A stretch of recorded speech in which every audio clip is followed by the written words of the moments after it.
Chapter 660. Shi Shang returned to the system space and sighed heavily. Sure enough, the young and beautiful were the best. She slowly walked to the screen, and the system immediately showed her information. Name, Shi Shang. Moral points, 265000 health points, 35 general points, 35,000 mission grade. A mission score, 86 side mission, completed side mission reward, 4,000 general points item column, Queen's Crown, Ghost King's Heart, Dark Knight. Oh my god, my character value actually increased. Shi Shang held the edge of the screen and watched for a while before starting to operate on the screen. Dense data appeared on the screen. Host, what are you doing? If the system's voice could change, it would definitely be in a state of trembling. The host was doing something again. Patching. Shi Shang said leisurely. Are you sure you didn't change the program? Shi Shang arrogantly snorted. Even if I did, what can you do? Nothing. Host, do you know who that person is? The system asked tentatively. When its master was not around, it felt that it was really retarded. Why didn't it know that something had invaded? The system analyzed the previous few planes, and the problem started after its master ordered the passage to be closed. What happened at that time? How would I know? She was not a god. She could figure it out by pinching her fingers. Shi Shang finished patching and asked the system to send him to the next plane. Everyone knew that Yen Mian was the bane of the underworld. When Shi Shang woke up, he found himself stuffed in a narrow space. His limbs were curled up together. It was very uncomfortable. The smell inside was also very unpleasant. It was really tiring. What kind of battle royale was it this time? Shi Shang tried to touch the surroundings. It was a bit like the trunk of a car. He reached out and touched it. It could not be opened. It was difficult to breathe in the narrow space. Shi Shang slowed down and continued to feel around. The surroundings were very clean. There were no tools to be used. Ka! The trunk was suddenly opened. Bright light poured in from the outside. Shi Shang subconsciously closed his eyes. Suddenly, a noisy sound rushed into his ears. This woman is quite beautiful. What's the use of being pretty? Hurry up and get her out. The people over there are still waiting. Shi Shang was carried out. When her feet touched the ground, these people roughly dragged her forward a few steps, probably because they saw that she had woken up. Shi Shang adapted to the light and saw the situation in front of him clearly. This was probably the dock. There were stacks of cargo boxes all around. Opposite her stood a group of people. There was also a woman in the hands of that group of people. She was blindfolded and held limply. She was probably unconscious. Damn. This was a PY transaction. This was the first time he had encountered such a fiery scene. I've brought him here. Release him. Shi Shang heard a low voice. Shi Shang turned his head to look. He was standing in a dimly lit area, surrounded by people. Shi Shang could only vaguely see his silhouette. Just as Shi Shang was sizing up the man, someone nudged her. Go over there. Shi Shang felt that her body was a little weak. She was pushed and almost fell to the ground. She barely steadied herself and turned to glare at the person who pushed her. What are you staring at? Hurry up and go over there. The person behind her raised a gun and pointed the black muzzle at her. Shi Shang was mentally exhausted. In these few worlds, there were always guns. So what if you have a gun? I even have a sword. Shi Shang turned around. This situation was not good. Should she explode and run? Or should she explode and run? Shi Shang flipped her wrist and an energy ball appeared in her hand. She took a few steps forward and stood in the middle. She took a deep breath and used all the strength in this body to throw the energy ball to both sides at the same time. Bang! Shi Shang immediately ran to the cargo box beside her. The pressure of the explosion came faster than she expected. Her body fell uncontrollably onto the cargo box. Shi Shang was dizzy from the impact. She felt that her ribs were broken and she could not move at all. F***CK. Bang. Bang. Bang! The successive explosions caused Shi Shang's entire body to tremble. She seemed to hear the sound of bones cracking amidst the explosions. The explosions were getting closer and closer. Shi Shang's eyes were already filled with flames. They were getting brighter and brighter, reflecting her body in a fiery red light. Shi Shang! Ah! I'm out of control! Shi Shang's eyes were covered in flames. All she could see was a sea of red. There are new developments in the serial explosions at the Xiongji Pier. According to the police investigation, it seems that the gangs were fighting and detonated the explosives in the containers. Shi Shang opened her eyes and looked at the news on the television. Her mind was still in a daze. Where was she? Who was she? Amnesia? How could such a melodramatic thing happen to her? She just could not accept that she had gotten herself out of control. Which idiot would put so many explosives at the pier? And what about the gangs? Why did they have to choose the pier for their transaction? Why did they have to choose the pier? The pier was ruined by them. Gotcha! The door was pushed open. A servant in a maid's uniform pushed a small cart in. She was expressionless and her eyes were dull. She looked like a walking corpse. Shi Shang felt a chill run down her spine. She watched as the servant changed her drip and walked out of the room like a walking corpse. It was not the first time she saw this servant. The first person she saw when she woke up was this servant. She did not speak when she asked. She walked silently and there was no expression on her face. She was like a puppet controlled by someone. This was the modern world.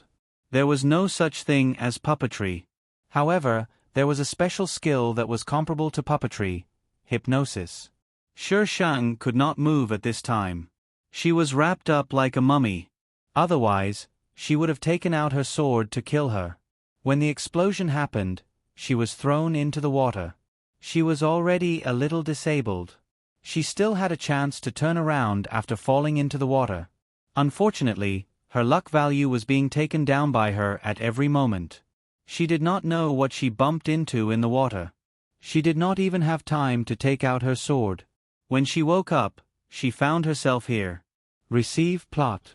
Without the plot, she could not act cool. Scared. This was a mafia abuse novel. The female lead was an assassin. Her code name was Ying Su. Her real name was An Ruoling. However, those who knew her called her Ying Su. When she was young, Ying Su's whole family was killed. She was adopted by a gang called the Black Tiger Clan and became an assassin. When Ying Su was 18 years old, she received a mission from the higher-ups to assassinate a man. This man was called Lang Yen. He was the male lead. He was the leader of the Green Dragon Clan, an enemy of the Black Tiger Clan. Ying Su's mission was to sneak up on him and wait for an opportunity to kill him. Even if she could not kill him, it would be good to get some information. Ying Su planned to get close to Lang Yen and successfully sneak up on him. In the beginning, Ying Su did send back a lot of information. However, after getting along with Lang Yen, Ying Su fell in love with him and stopped sending out information. The people of the Black Tiger Clan threatened Ying Su and told her that they knew who killed her family. If she killed Lang Yen, they would tell her who the real murderer was. Asterisk votes. Votes. Monthly votes. Chapter 661. Ying Su did not cooperate. The Black Tiger Clan kidnapped Ying Su and asked Lang Yen to exchange her for Yen Mian. Yen Mian was her body. Yen Mian was Lang Yan's father's concubine. Lang Yan's father had a harem of 3,000 concubines. After his father died, Yen Mian was the only one left. The rest of his concubines were all disposed of by Lang Yen. Yen Mian was able to survive because she knew a secret of Lang Yan's father. Lang Yen wanted this secret, so naturally, he did not dare to dispose of Yen Mian. At this time, the Black Tiger Clan suddenly wanted to exchange Yen Mian for Ying Su. The male lead thought about it and agreed. In the plot, the male lead would safely save Ying Su. Yen Mian would be injured, but she would not be taken away by the Black Tiger Clan. Yen Mian lost her legs because of this and sat in a wheelchair from then on. Ying Su and Lang Yan's relationship progressed quickly. They were about to talk about marriage. However, Ying Su disappeared the day before the wedding, leaving only a letter for Lang Yan. Someone told Lang Yan that Yen Mian had gone to look for Ying Su.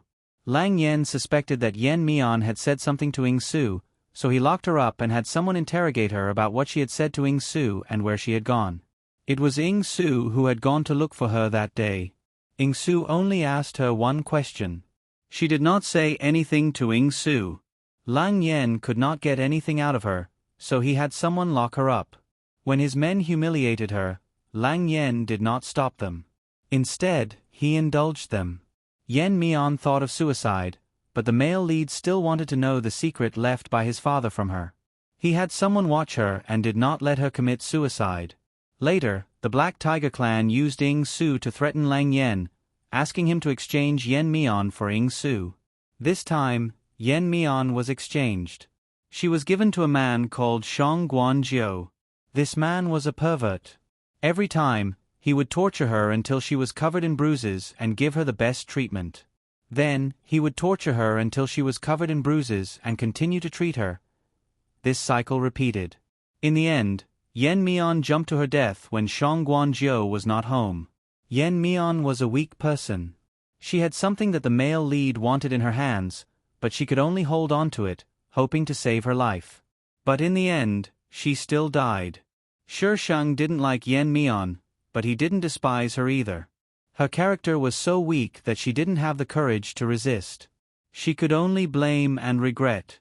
When others could avenge her, she chose to do so without hesitation. Because she couldn't do it, she placed her hopes on someone else. Shi Sheng knew what it felt like to be powerless. Yen Mian's cowardice and incompetence had caused her tragedy. Yen Mian had two targets for revenge.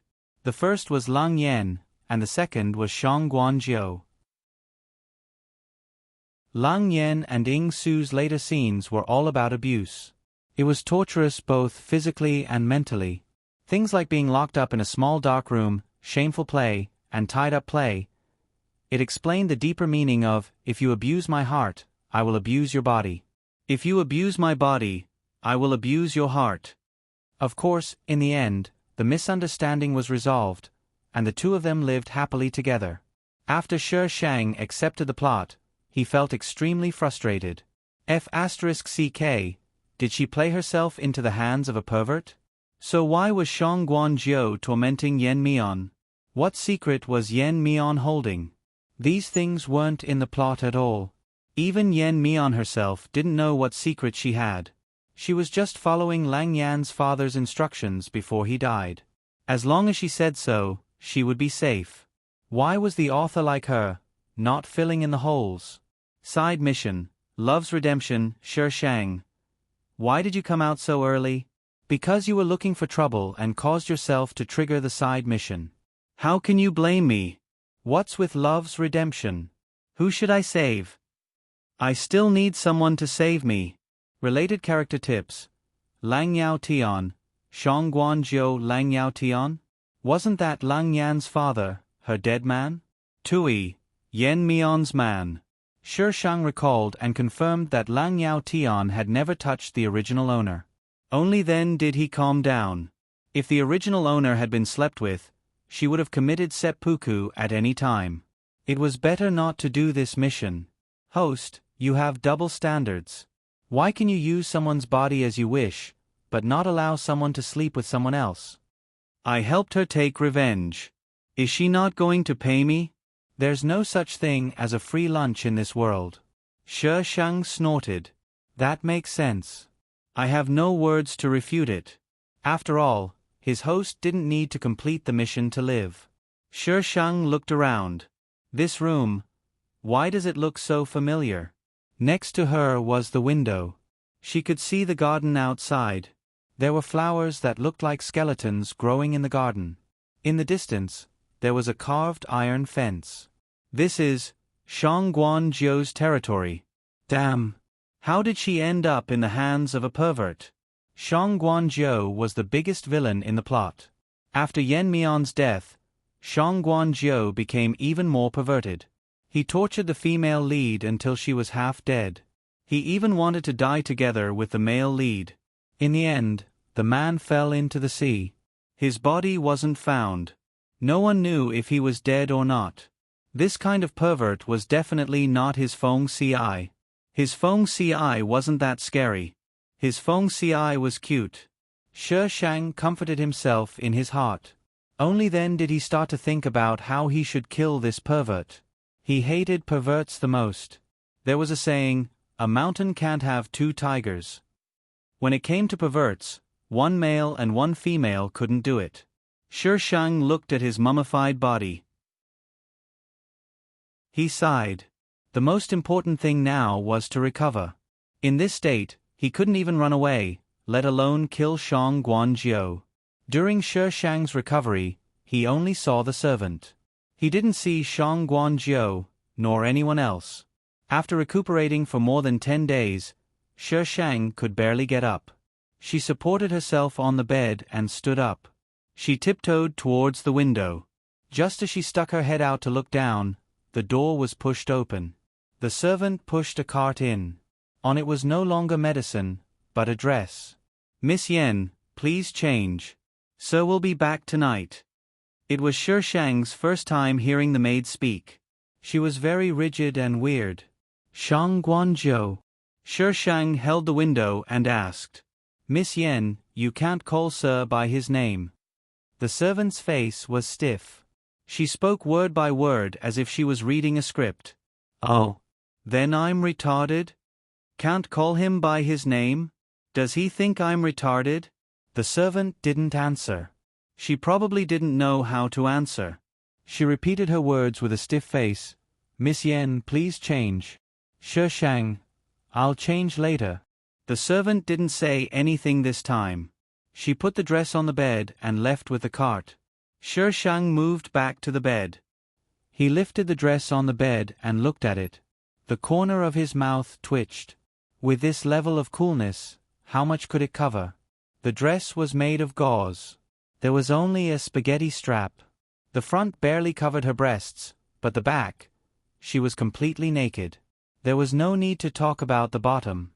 It was just a few pieces of cloth. She would definitely be naked if she walked on it. Where did that pervert Shang Guanzhou get such sexy clothes? Chapter 662. Shang Guanzhou heard the commotion and came out. His face darkened when he saw the bodyguard in the corridor who had taken off his shirt. There were small snakes all over the floor. Some of them had already reached Shang Guanzhou's feet. His face changed and he quickly stepped back. Shi Shang looked at him and saw his reaction. He was afraid of snakes. Did he think that others would be afraid of snakes just because he was afraid of them? This idiot. Shi Shang grabbed a bunch of small snakes from the floor and walked towards Shang Guanzhou. Shang Guanzhou had already retreated to the door and was about to close it. Shi Shang blocked the door with his sword and kicked it open. His body tilted and he felt a sharp pain in his ankle. Shi Shang used his sword to support himself and stood steadily. He gritted his teeth and endured the pain. There was a price to pay for acting tough. "Baby." Shang Guanzhou looked at the snake that was twisting in Shi Shang's hand. His face turned pale and his tone changed. "Take it out." Shi Shang closed the door and smiled.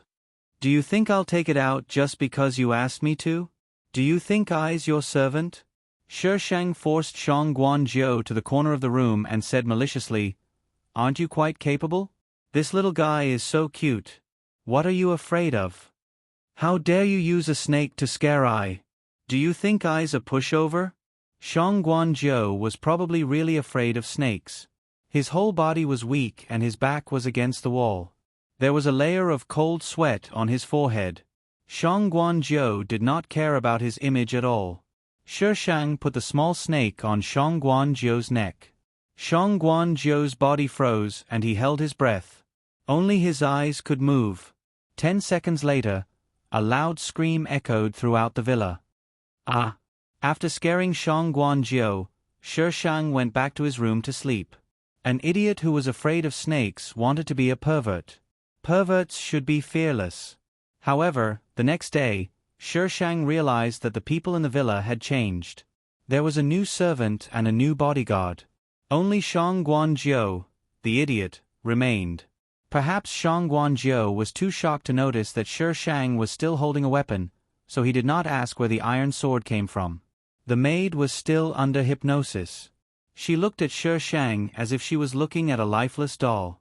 Shi Shang did not even have the slightest appetite. Her wounds were healing way too slowly.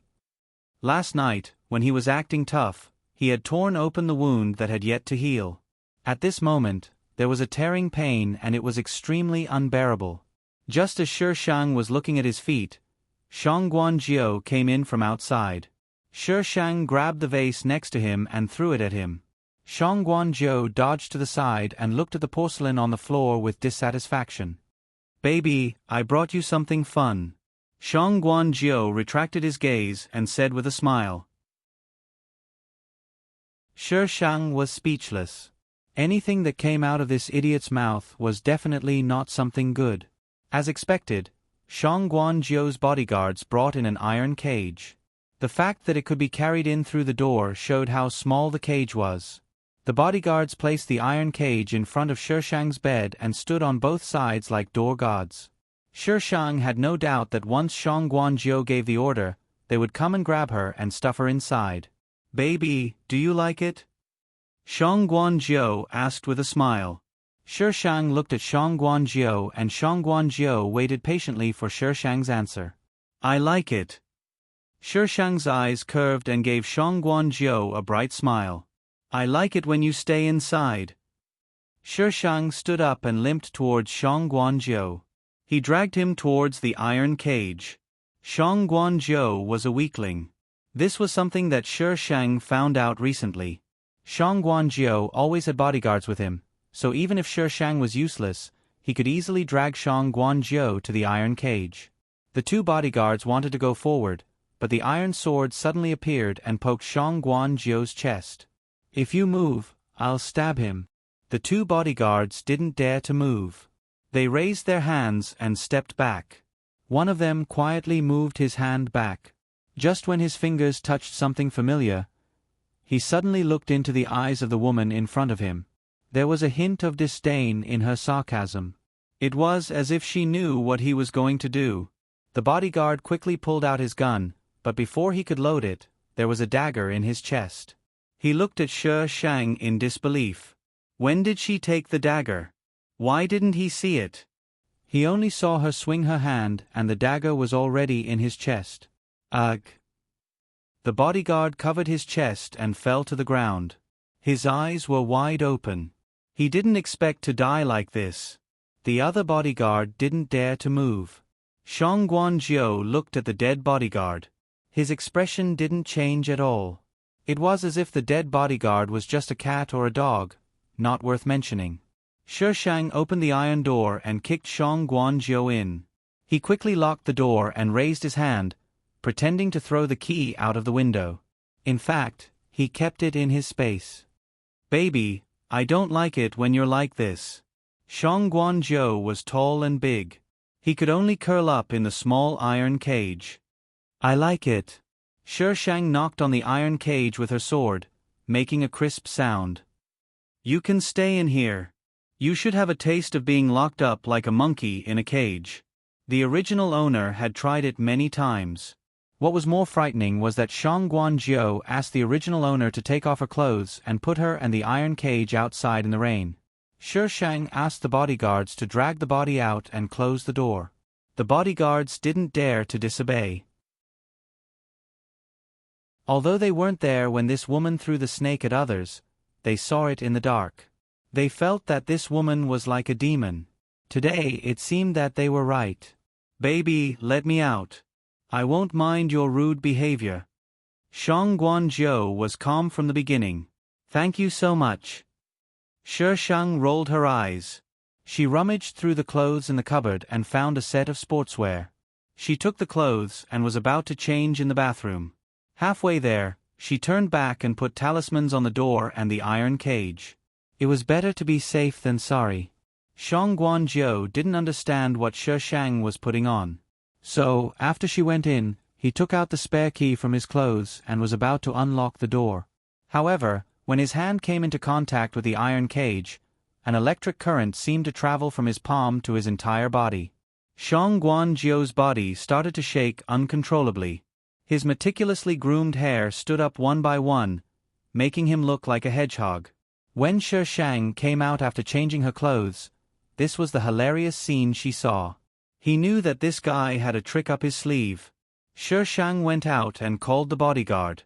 He threatened him with violence and asked him to carry Shang Guanzhou to the courtyard. The bodyguard had already called a van of people.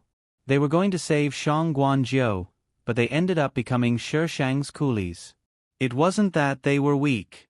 It was that the iron sword in the woman's hand was too powerful. They couldn't even get close to her. How could they catch her? They could only give in to Shi Shang's power and carry Shang Guanzhou to the courtyard. Shi Shang put a few talismans on the iron cage. He was afraid that someone would uncover it, so he put a few talismans on it. Not many people could enjoy such a luxurious package. Shi Shang wanted to kill him directly, but he thought that it would be too easy for him to die like this. She had to avenge the original owner. Speak human language. As a scumbag, how could she let someone who tried to harm her die so easily?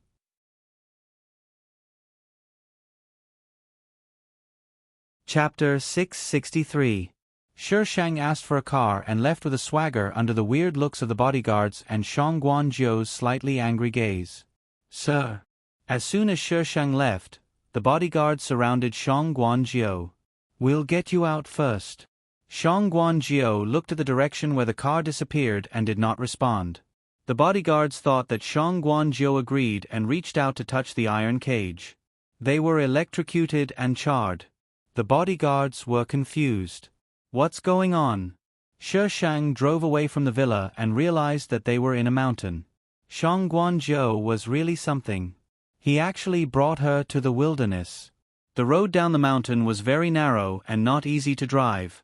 Shi Shang's leg was injured, so she drove slowly. The sky outside was getting dark. Just as she was making a turn, there was a sudden light in front of her. It was very fast and hit the front of Shi Shang's car with a bang. The car was pushed out of the mountain road and fell down the cliff. Shi Shang was trapped in the car and could not unbuckle the seatbelt. She was so angry that she took out her sword and cut the seatbelt. After cutting the seatbelt, she realized that the car door could not be opened. So angry. My luck is so good. Shi Shang cut open the car door and jumped out with the iron sword just as the car was about to touch the ground below the cliff. Bang! The car hit the ground and exploded. Flames rose from the bottom of the dark cliff and lit up the sky. Shi Shang sat on the iron sword and looked at her bleeding leg. Her heart was in pain. Pitter-patter-patter. Cold raindrops suddenly fell from the sky and drenched Shi Shang. The smell of blood mixed with the rain and spread in the air. Shi Shang did not want to talk. She was tired. She wanted to be alone. Don't ask her who she was. Shi Shang let the iron sword fly onto the road.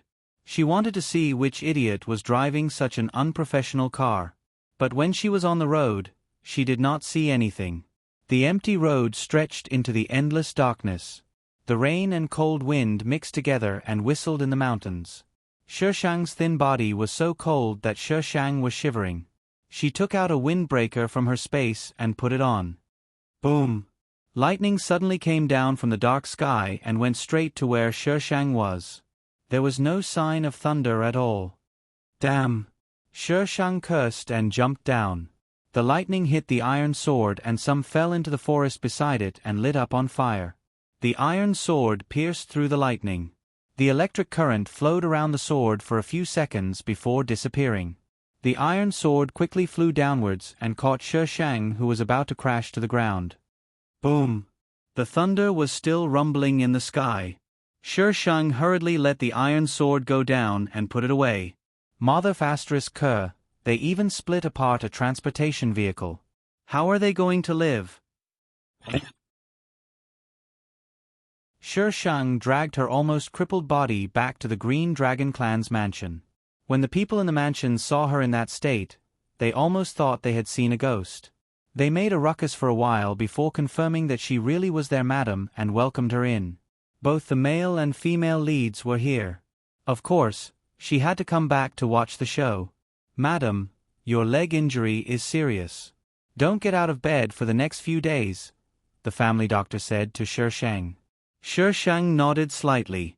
The family doctor packed his things and bowed to leave the room. When he went out, he met a man. "Young Master Yen," the doctor greeted respectfully. The man walked straight in, his sharp and cold gaze sweeping over Shi Shang. Shi Shang looked at the male lead. Lang Yen was not the kind of man who would make people angry, but he had an attractive temperament. The more he looked at him, the more handsome he became. He was the type of male lead who was worth looking at. Lang Yen looked at Shi Shang for a few seconds and asked coldly, "How did you come back?" She was still alive after such a big explosion. Lang Yen thought she was dead. "You walked back? Or did you expect me to fly back?" Shi Shang harumphed coldly, "Is this the tone you use to speak to your mother? Even if I'm your stepmother, I'm still your elder. Didn't your father teach you to respect your elders?" Lang Yan's face turned pale when he heard this. His eyes were filled with hatred. There was genuine hatred in her eyes. Shi Shang blinked. Did Lang Yan hate her? Which of the words she said earlier was a forbidden word? Was it his father or his stepmother? "Yen Mian, I think your brain is damaged." The hatred in Lang Yan's eyes only lasted for a moment. He sneered. "Don't test my patience. If I want you dead, you can die any time." "Oh, kill me then." Who was afraid of death? "If you dare to kill I will drag you down with me." Shi Shang's expression was too casual. Lang Yan had never seen such calmness in her eyes before.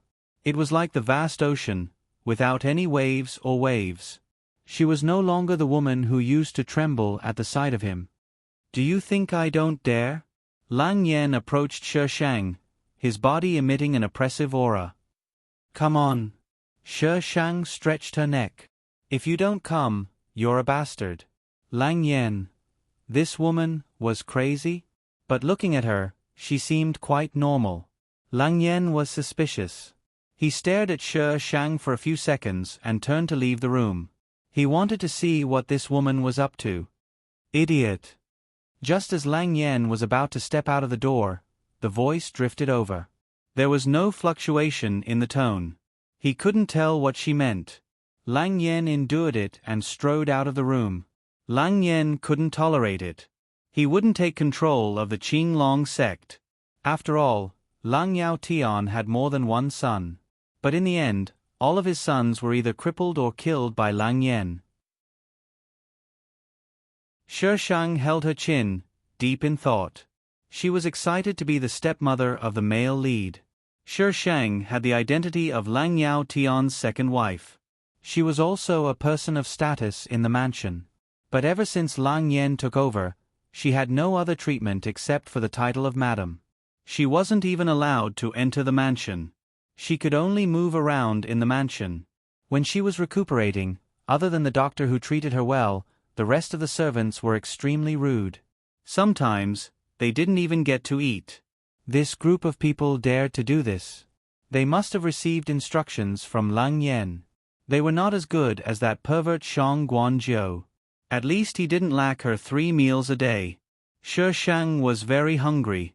She pressed the bell a few times but no one came. She got out of bed and went out. Her leg injury was almost healed, but she still felt a little uncomfortable walking. The corridor was very quiet. Shi Shang walked down the stairs. There were people talking in the hall. Madam's mind is clear. She didn't do anything strange. She doesn't have a mental illness like you said. It was the doctor's voice. She's been a little different since she came back. Since she's not crazy, what's wrong with her? The doctor didn't answer. Lang Yan continued to ask, could it be that someone switched her? Young Master Yen, you know that a person's appearance can be changed, but DNA and fingerprints can't be changed. Then what's wrong with her? The doctor pondered for a moment. Madam has been missing for such a long time. Could it be that she met someone who taught her, Asterisk hashtag begging for spinach-flavored votes today. Hashtag a new week has begun. Begging for votes. Hashtag.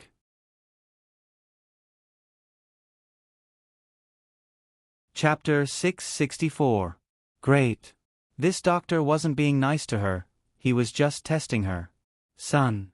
Shishang leaned on the railing on the second floor and shouted down, I'm hungry. Lang Yan and the doctor looked up at the same time and saw Shishang's smiling face.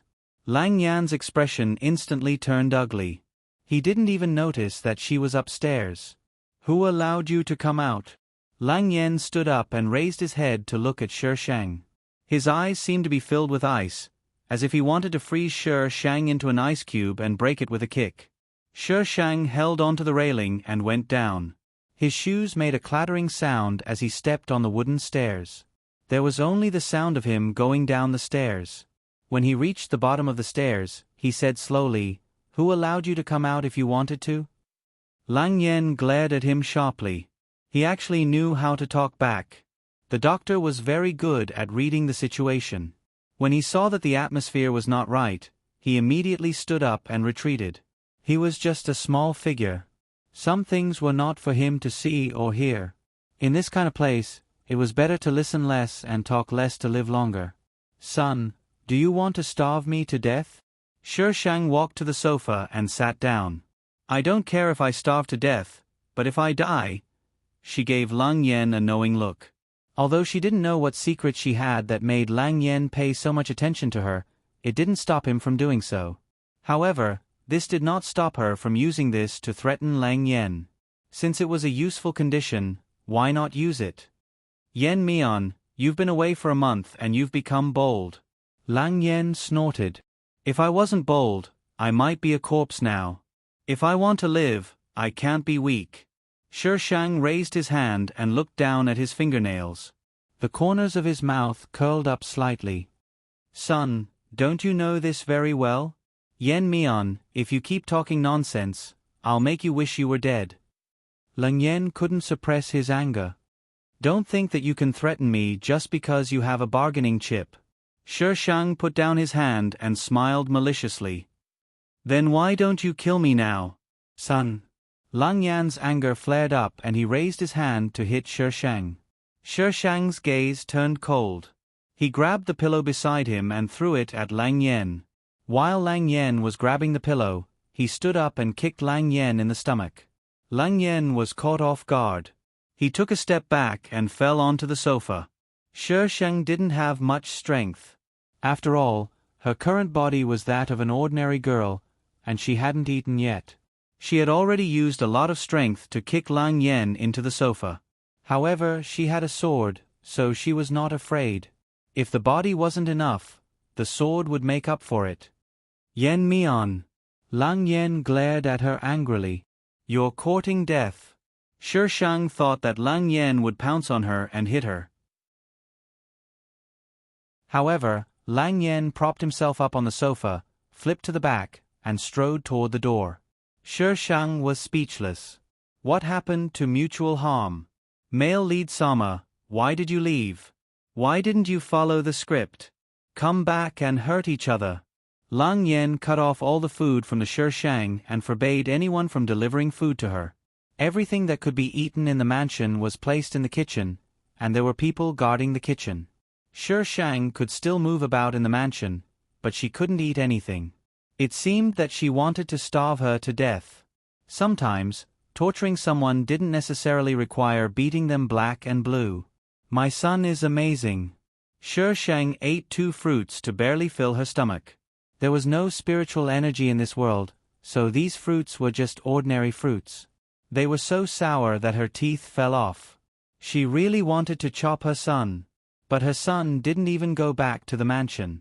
She was so angry that she wanted to cry. Shishang walked down the stairs and slowly walked to the kitchen. She wanted to eat meat. Braised pork ribs, braised pork trotters, braised human meat. What was the host thinking? Most importantly, why did she share these thoughts with him? Shishang said, "Give me my newbie gift package, or give me a cheat." Look at how miserable she was now. She couldn't even afford to eat. How much did the host resent the newbie gift package? Damn it, it wasn't that he didn't want to give it out, but that he didn't have it at all.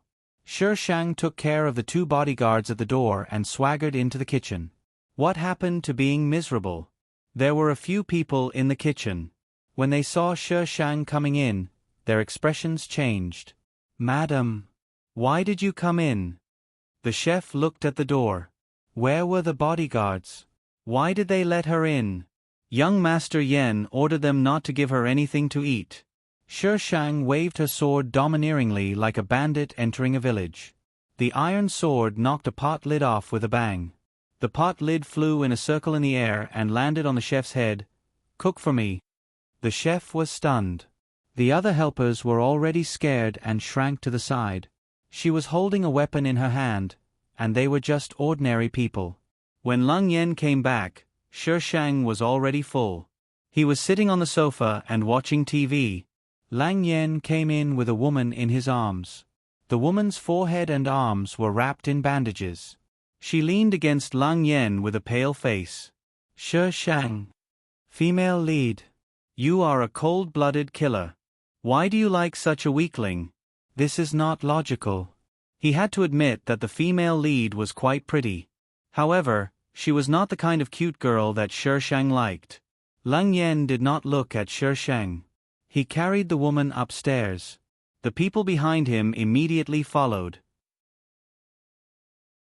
Shi Shang noticed that there was blood dripping from the places where Lang Yen walked. The mansion was in a mess. It was said that when Lang Yen was picking up the female lead from the hospital, he was attacked and the female lead was injured.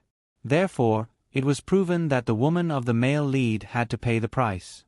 Stepmother Shang was holding a plate of stolen melon seeds.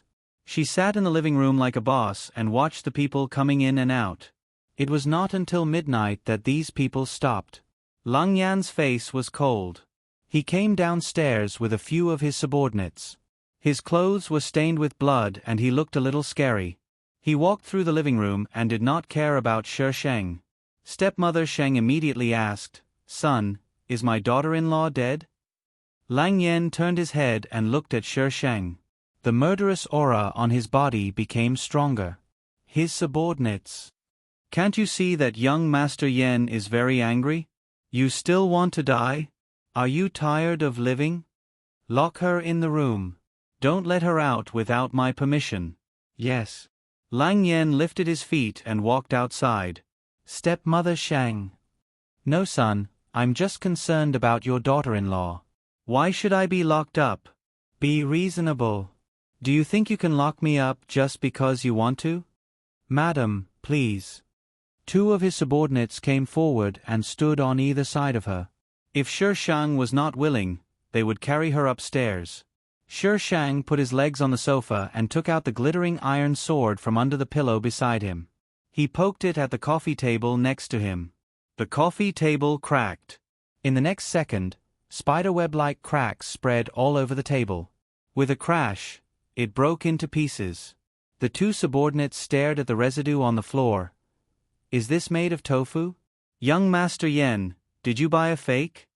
Sorry, I used too much strength. Shi Shang took back the iron sword. His expression clearly said, "Why am I so powerful?" There was no embarrassment at all. Asterisk my hand slipped. Please vote. Woo woo woo.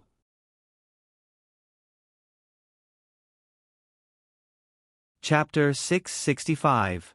Poppy's injuries were quite serious. For the next few days, Shi Shang beat up Lang Yan's men and even threatened the kitchen staff to cook for her, but Lang Yan did not come looking for trouble with her. Shi Shang would train his body when he had nothing to do. Occasionally, he would bully Lang Yan's lackeys. When he met Lang Yan, he would kill him. His days were quite leisurely. Poppy took care of herself for more than a month.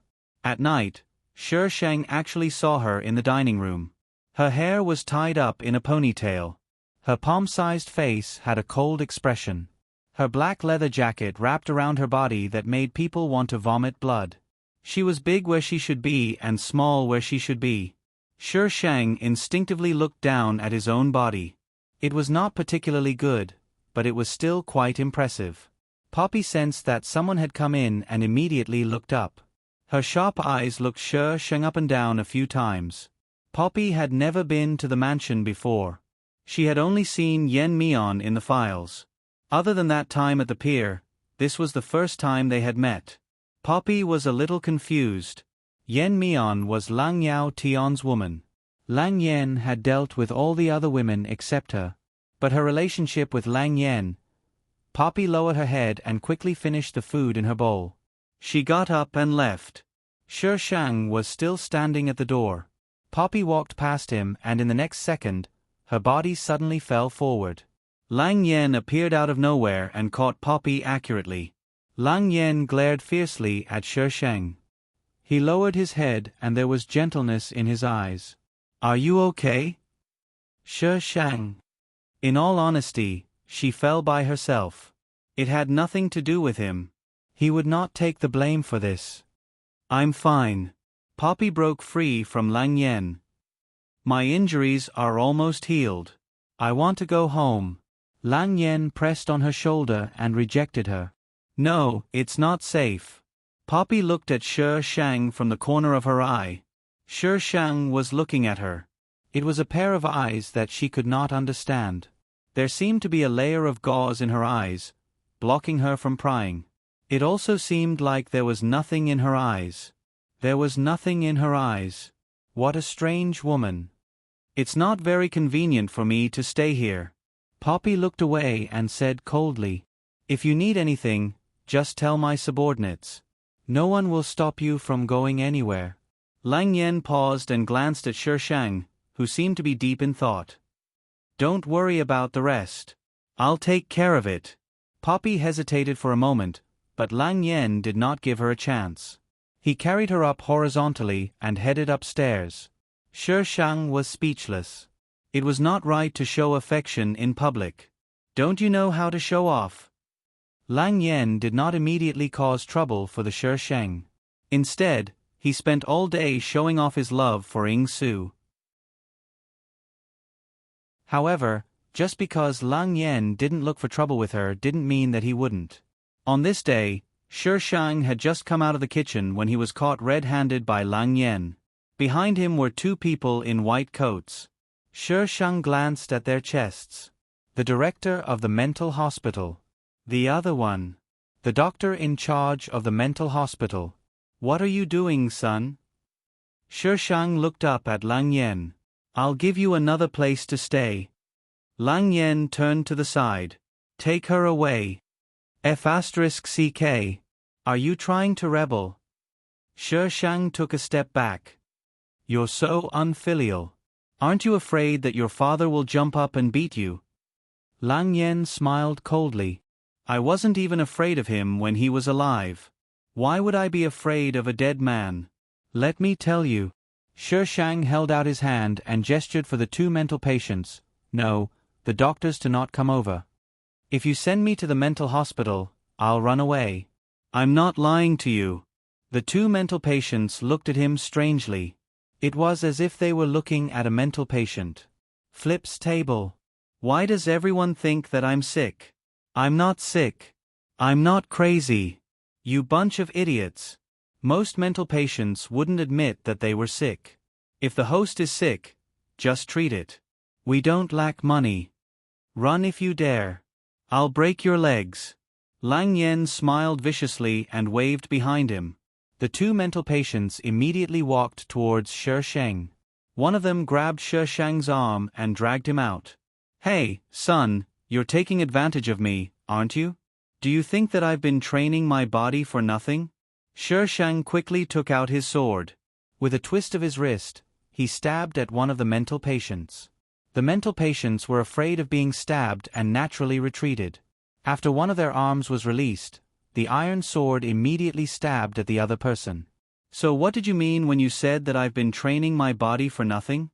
If you have the ability, don't take out your sword." "If I don't take out my sword, how can I beat them?" Shi Shang disdained to communicate with the retarded system. He used his iron sword to kill the two mental patients who wanted to catch him. Lang Yan's expression was slightly strange. "Where did you get your sword?" He saw that he had taken it out of thin air. "I know magic," Shi Shang said with a serious face. Lang Yen frowned.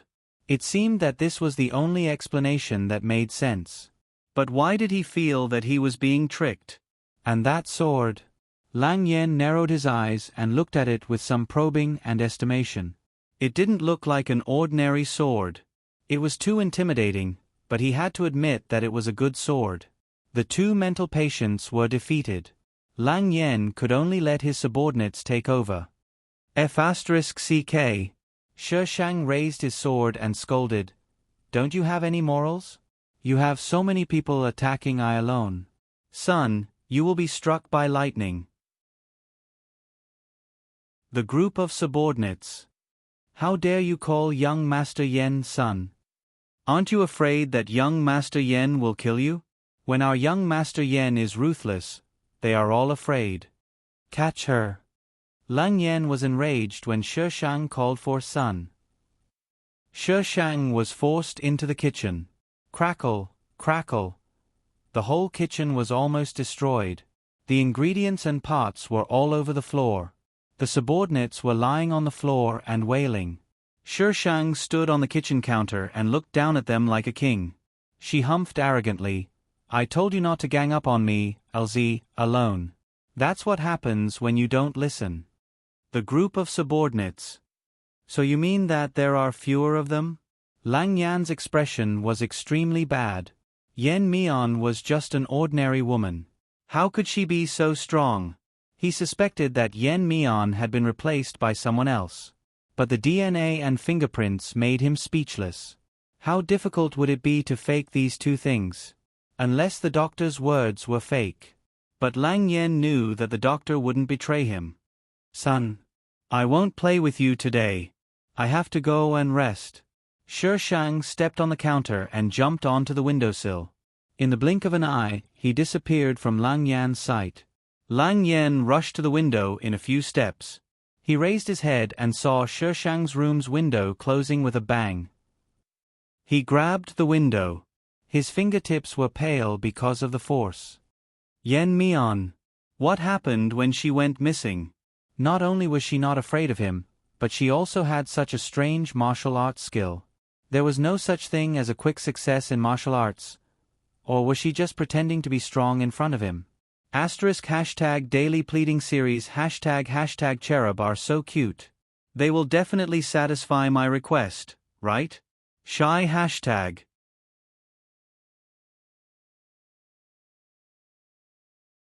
Chapter 666. After that, Lang Yen tried all kinds of ways to send Shi Shang to a mental hospital. Drugging, kidnapping. None of them succeeded. Her sword was invincible.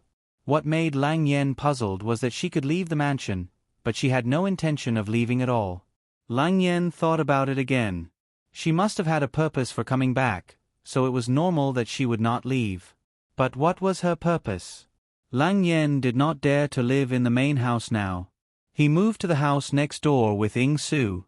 Lang Yen probably knew that even if he did not let people give Shi Shang food, she would threaten them to give it to her. Hence, he did not stop people from giving her food. Lang Yen asked people to keep an eye on Shi Shang's movements. They were just short of recording it. At night, the mansion was shrouded in darkness, and it was silent. A black shadow rushed into the main house and disappeared into the darkness with a few leaps. The sound of footsteps could be heard, and all kinds of lights swept past. Where did he go? I saw him coming here. How did he disappear? Could he have gone inside? No way. The two people who were talking looked at the main house. Yen Mian lived here. Now, everyone knew that this madam was not to be trifled with. Even young Master Yen moved out. However, only the main house could hide people here. If he did not go inside, where else could he go? Although they were a little scared, the group still entered the main house and began to search floor by floor. When they entered the floor where Shi Shang was, almost no one was willing to go there.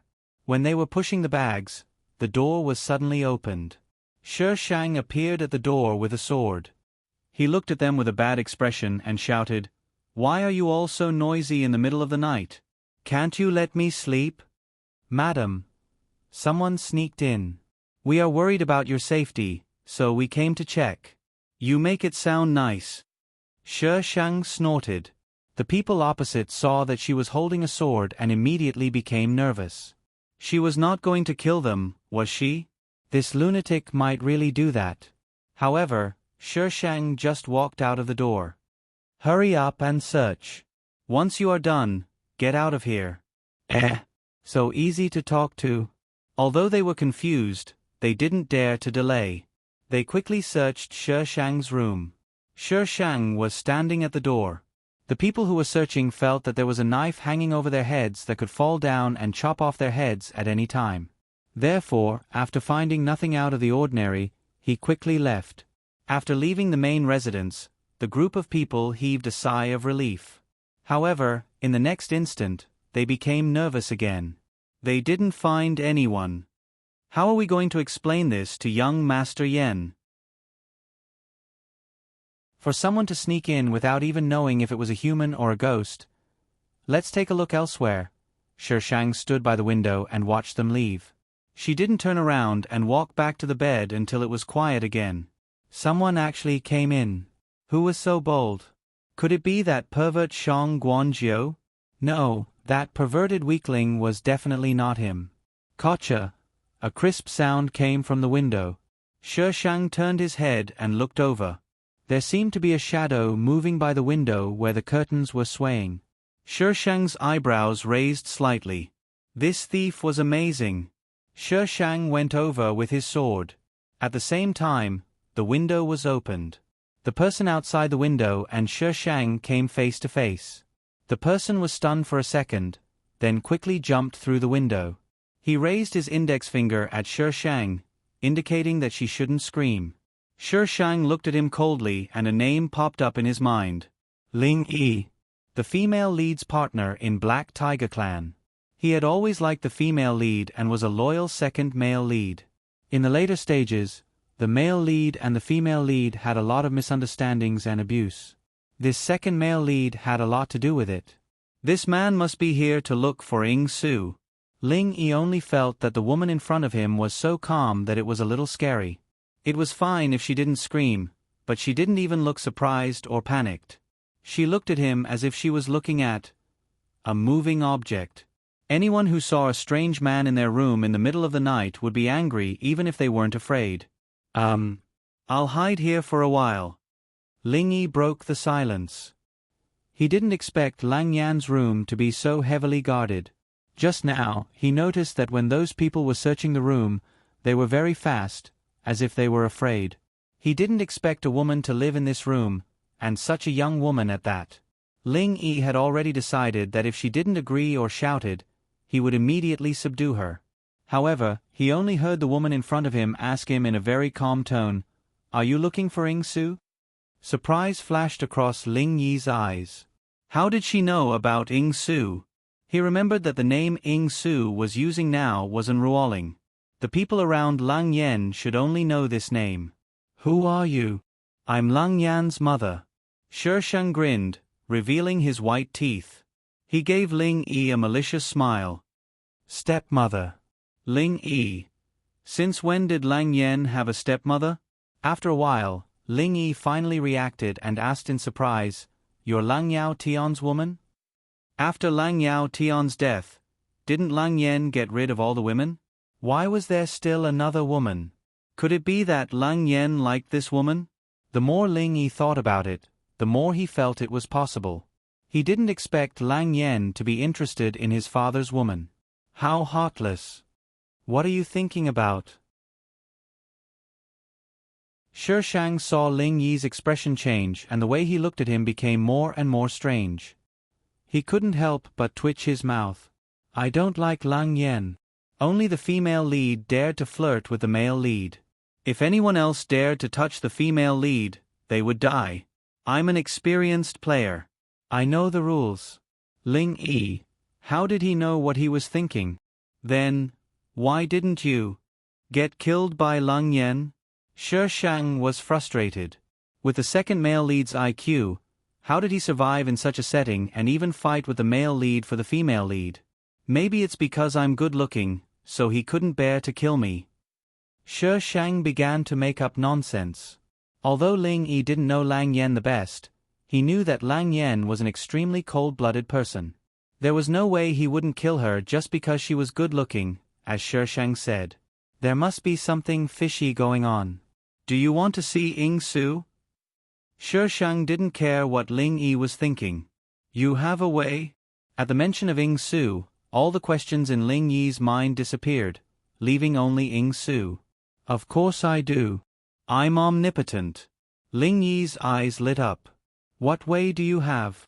He only heard about what happened last time later. At that time, he didn't know where Ying Su was. He didn't even know if she was alive or dead.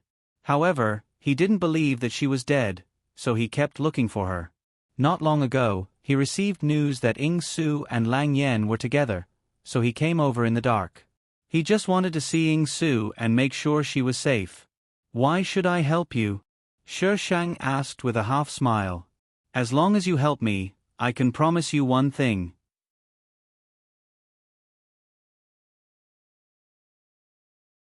Chapter 667. The next day. Madam, are you going out? The servant of the main house saw Shi Shang walking out and stopped her. Shi Shang glared at the servant fiercely. The servant shrank back and stepped aside. Take care, madam. Shi Shang left with a man in a servant's uniform. The servant felt strange for a moment. Why did that servant just now look a bit unfamiliar? Shi Shang walked out of the main house with Ling Yi. Is this really okay? Ling Yi followed behind Shi Shang with his head down and asked in a low voice. I don't know. Ling Yi's eyes widened. What did that mean? He was gambling with his life. If Lang Yan's men found out, he wouldn't even be able to see the sun tomorrow, let alone Poppy. I won't die anyway, Shi Shang said irresponsibly. Ling Yi felt an arrow in his heart. How could he trust this woman so easily? Was it too late for him to go back now? Ling Yi looked behind him. A few bodyguards were following them from a distance. Young man, you have to take it easy, Shi Shang said earnestly. Everyone has to die. It can be as heavy as Mount Tai or as light as a feather, right? If you can't even take this risk to see your sweetheart, how can you talk about true love? Ling Yi's heart sank. He didn't want to drink this poisonous chicken soup. No. How did she know that he liked Poppy? How do you know so much? Ling Yi asked. I didn't tell you last night that I liked Poppy. Shi Shang said calmly. You said it now. Ling Yi was speechless. Shi Shang shook her head. Ling Yi was confused. Why was she shaking her head? Ling Yi was set up to be a fool. He didn't have a high IQ, but he was very lucky. Even if his IQ wasn't online, he would survive with all kinds of good luck. Some people could survive to the end with good luck. An unlucky cannon fodder like her usually wouldn't survive past one episode. Shi Shang felt that it was great that she was able to make it to the finale. Madam, you can't go in. When they arrived at Lang Yan's place, the bodyguards outside stopped Shi Shang. Why? Shi Shang asked seriously. The bodyguard.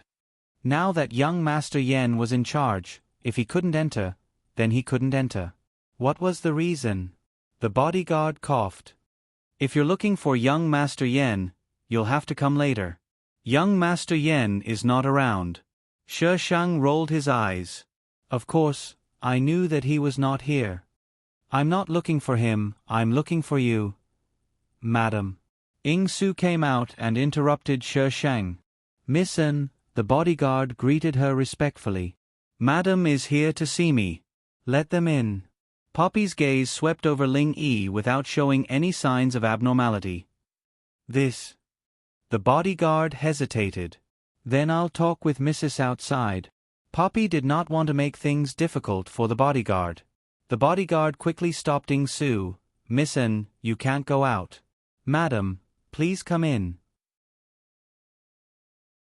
The bodyguard thought that Ling Yi was sent by Lang Yan to follow her, so he did not stop him and let him in.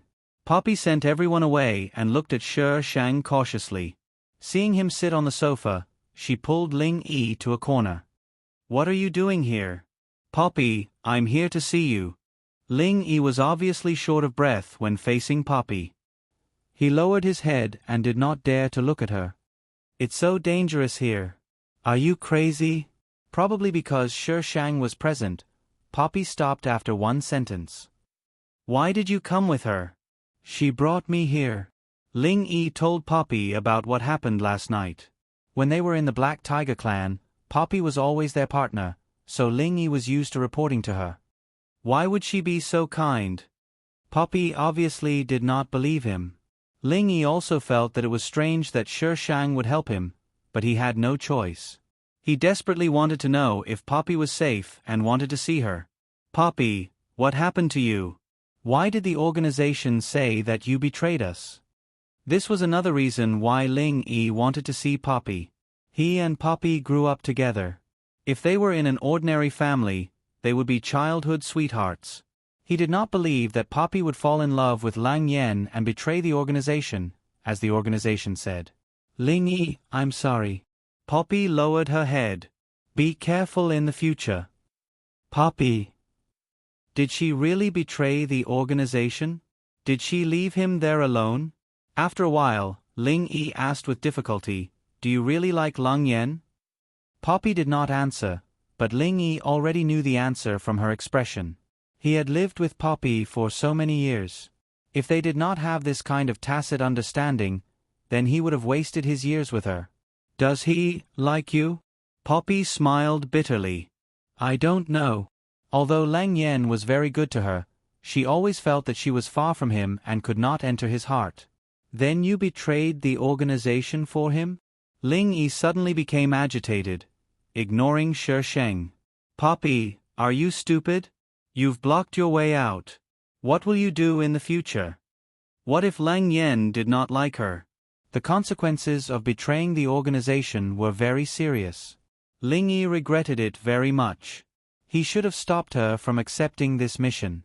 If she did not accept this mission, she would not have met Lang Yen, and this would not have happened. However, it had already happened. He could do nothing but regret. "Ling Yi, I know what I'm doing. Thank you for your concern. You should go." Poppy reached out and hugged Ling Yi. Ling Yi's eyes were red. "No, you have to go with me." He could not leave her in such a dangerous place. Poppy shook her head and said in a low voice, "Ling Yi, what can I do if I leave? Now that the organization has determined that I betrayed them, it's much safer here than outside." Ling Yi was speechless. Since the organization had determined that Poppy was a traitor, they would not give her another chance. No matter what difficulties she had, they would rather kill 1,000 innocents than let one go. This had always been the organization's way of doing things. She was indeed safer in Lang Yan's territory. However, this safety was based on the fact that Lang Yen did not know that she was Black Tiger Hall's Poppy. What if he knew? Would he let Poppy go? "Poppy, come with me. Let's leave this place and go abroad. We can go anywhere. Don't let them find me." No matter how powerful the organization was, they could not reach the whole world. "Where can we go?" Poppy murmured. Her voice was so low that Ling Yi did not hear it clearly. Before he could ask, Poppy continued, "You should go. Lang Yen will be back soon." "Poppy." "Thank you, Ling Yi." Poppy pushed Ling Yi out. They had already reached the Shi Sheng. Ling Yi could only stare at Poppy, his eyes bloodshot. Just as the two were in a stalemate, a voice suddenly came from outside. "Young Master Yen, you're back." Following this voice, the closed door was pushed open. Please vote.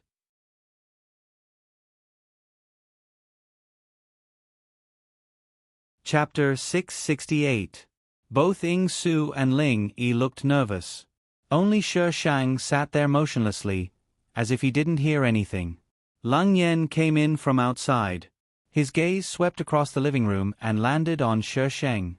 "Yen Mian, who allowed you to come here?" Lang Yen was furious when he saw Shi Sheng. If he could strangle her, Shi Shang would have died many times over. "I'm here to see my daughter-in-law." What's wrong? Shi Shang asked stiffly. Come in, Lang Yen shouted. Several people came in immediately. Lang Yen pointed at Shi Shang. Get her out of here. They looked at each other. So many people failed to catch her that day. How could they catch her? Go. A woman can scare you. What's the point of keeping you here? Lang Yen was so angry that he kicked the nearest person. Ying Su knew that Lang Yen was a very restrained person. This was the first time she saw him so angry. She couldn't help but look at Shi Shang a few more times. Under Lang Yan's pressure, they could only bite the bullet. Shi Shang stood up from the sofa. No need. I can walk by myself. Ying Su's gaze fell on the sofa where Shi Shang was sitting. Her expression was slightly unnatural. Ruoling, did she bully you? Lang Yen thought that Ying Su was being bullied and walked over. What did she do to you? Don't be afraid. Tell me. From Lang Yan's angle, it was easy to see Ling Yi hiding behind the sofa. Ying Su had no choice but to jump into Lang Yan's arms. Their positions changed. Lang Yan's back was facing the sofa. Madam just came to see me. Nothing else. Ying Su only wanted Lang Yen to change positions. She didn't expect her to do this. Coupled with her guilty explanation, Lang Yen thought that she was being bullied by Shi Shang. Lang Yen patted Ying Su's back and looked at Shi Shang with a gloomy face. Ying Su knew that Lang Yen had misunderstood. But for Ling Yi's sake, she didn't explain. She just stayed silent. Shi Shang had already walked out of the sofa and met Lang Yan's gaze. What are you looking at? So what if I bullied her? It's natural for me to teach my daughter-in-law a lesson. Yen, don't push it. Lang Yen gritted his teeth. I have to push my luck. Shi Shang glanced at Poppy and waved the iron sword that had appeared in his hand out of nowhere, indicating for the people in the way to move aside. Without Lang Yan's order, these people didn't dare to move aside. Their bodies stiffened as they looked at Shi Shang. Shi Shang raised his hand casually and swung the iron sword down. Even though he did not use much strength, as if it was just a casual wave of his hand, they felt a pressure pressing down on them from above. Due to the body's ability to recognize danger, someone immediately dodged to the side. Shi Shang missed. Hey! Don't run if you dare. If I don't run, am I supposed to wait for you to cut me down? Lang Yen was infuriated. What kind of trash did he raise?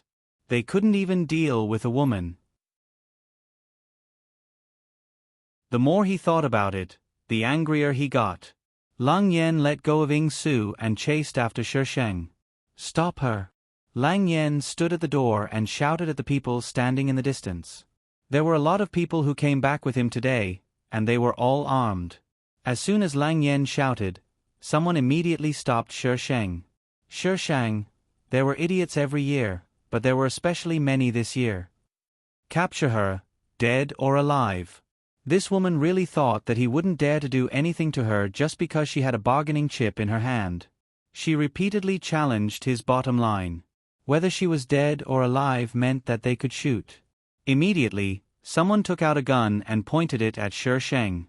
These people weren't usually in the mansion, so they didn't know how cruel Shi Shang was. They thought that Shi Shang was just an ordinary woman who was easy to deal with, so they didn't take her seriously. But when Shi Shang took down the two people who were leading the charge, they became alert. Let me teach you a lesson.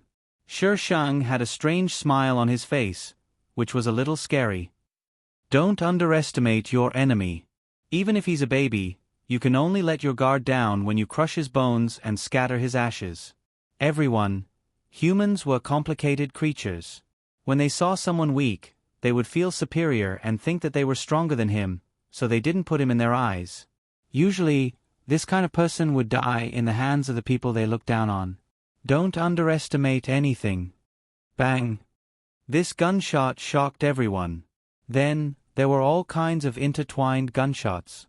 Shi Shang wanted to act cool and dodge these bullets, but his body couldn't support it. He could only use the defense talisman to protect himself. Everyone only saw that the bullets hit Shi Shang's body and then fell to the ground. She was like an iron wall that couldn't be penetrated at all. If it was an ordinary person, he would have been shot into a sieve. What the hell? Shi Shang used the defense talisman and knocked these people down in a few shots. Son, you have to work harder if you want to kill me. Come on, Mom has faith in you. Stepmother Shang said arrogantly and left. Fortunately, Lang Yen didn't have a heart disease. If he did, he would have died from anger. Young Master Yen. Even bullets couldn't penetrate her body. Was she a demon? But demons were not allowed in the country. Trash, a bunch of trash. Lang Yen realized that he had lost his composure after shouting. He calmed himself down and said, "Think of a way to kill her, no matter what." Lang Yen emphasized the last few words. He just wanted to kill this woman. He didn't want to see her again. Yes. With such a strong combat ability, were they going to blast her with cannons? Shi Shang felt that there was something wrong with the people around her, but she couldn't put her finger on it. When she arrived at the dining room, she felt even more strange.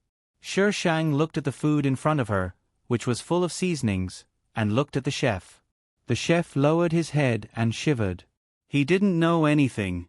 He didn't know anything. I said, "Madam, please spare me. I was forced to do this. I don't know anything. I have elders and children to take care of. I also have an 80-year-old mother to take care of. Please be magnanimous and let me live." This line. Why was it so vulgar? Shi Shang glanced at the table and poked at it with her chopsticks. Then her mouth twitched. You put too much pepper. There was nothing strange about the smell. It was quite fragrant. Shi Shang didn't suspect anything at first, but the chef's abnormal behavior undoubtedly told her that there was something wrong. Chef, was your IQ eaten by a dog? Most importantly, there was really a lot of pepper in it. She couldn't eat it anyway. He was obviously scared out of his wits. The chef was the one who suffered the most from Shi Shang.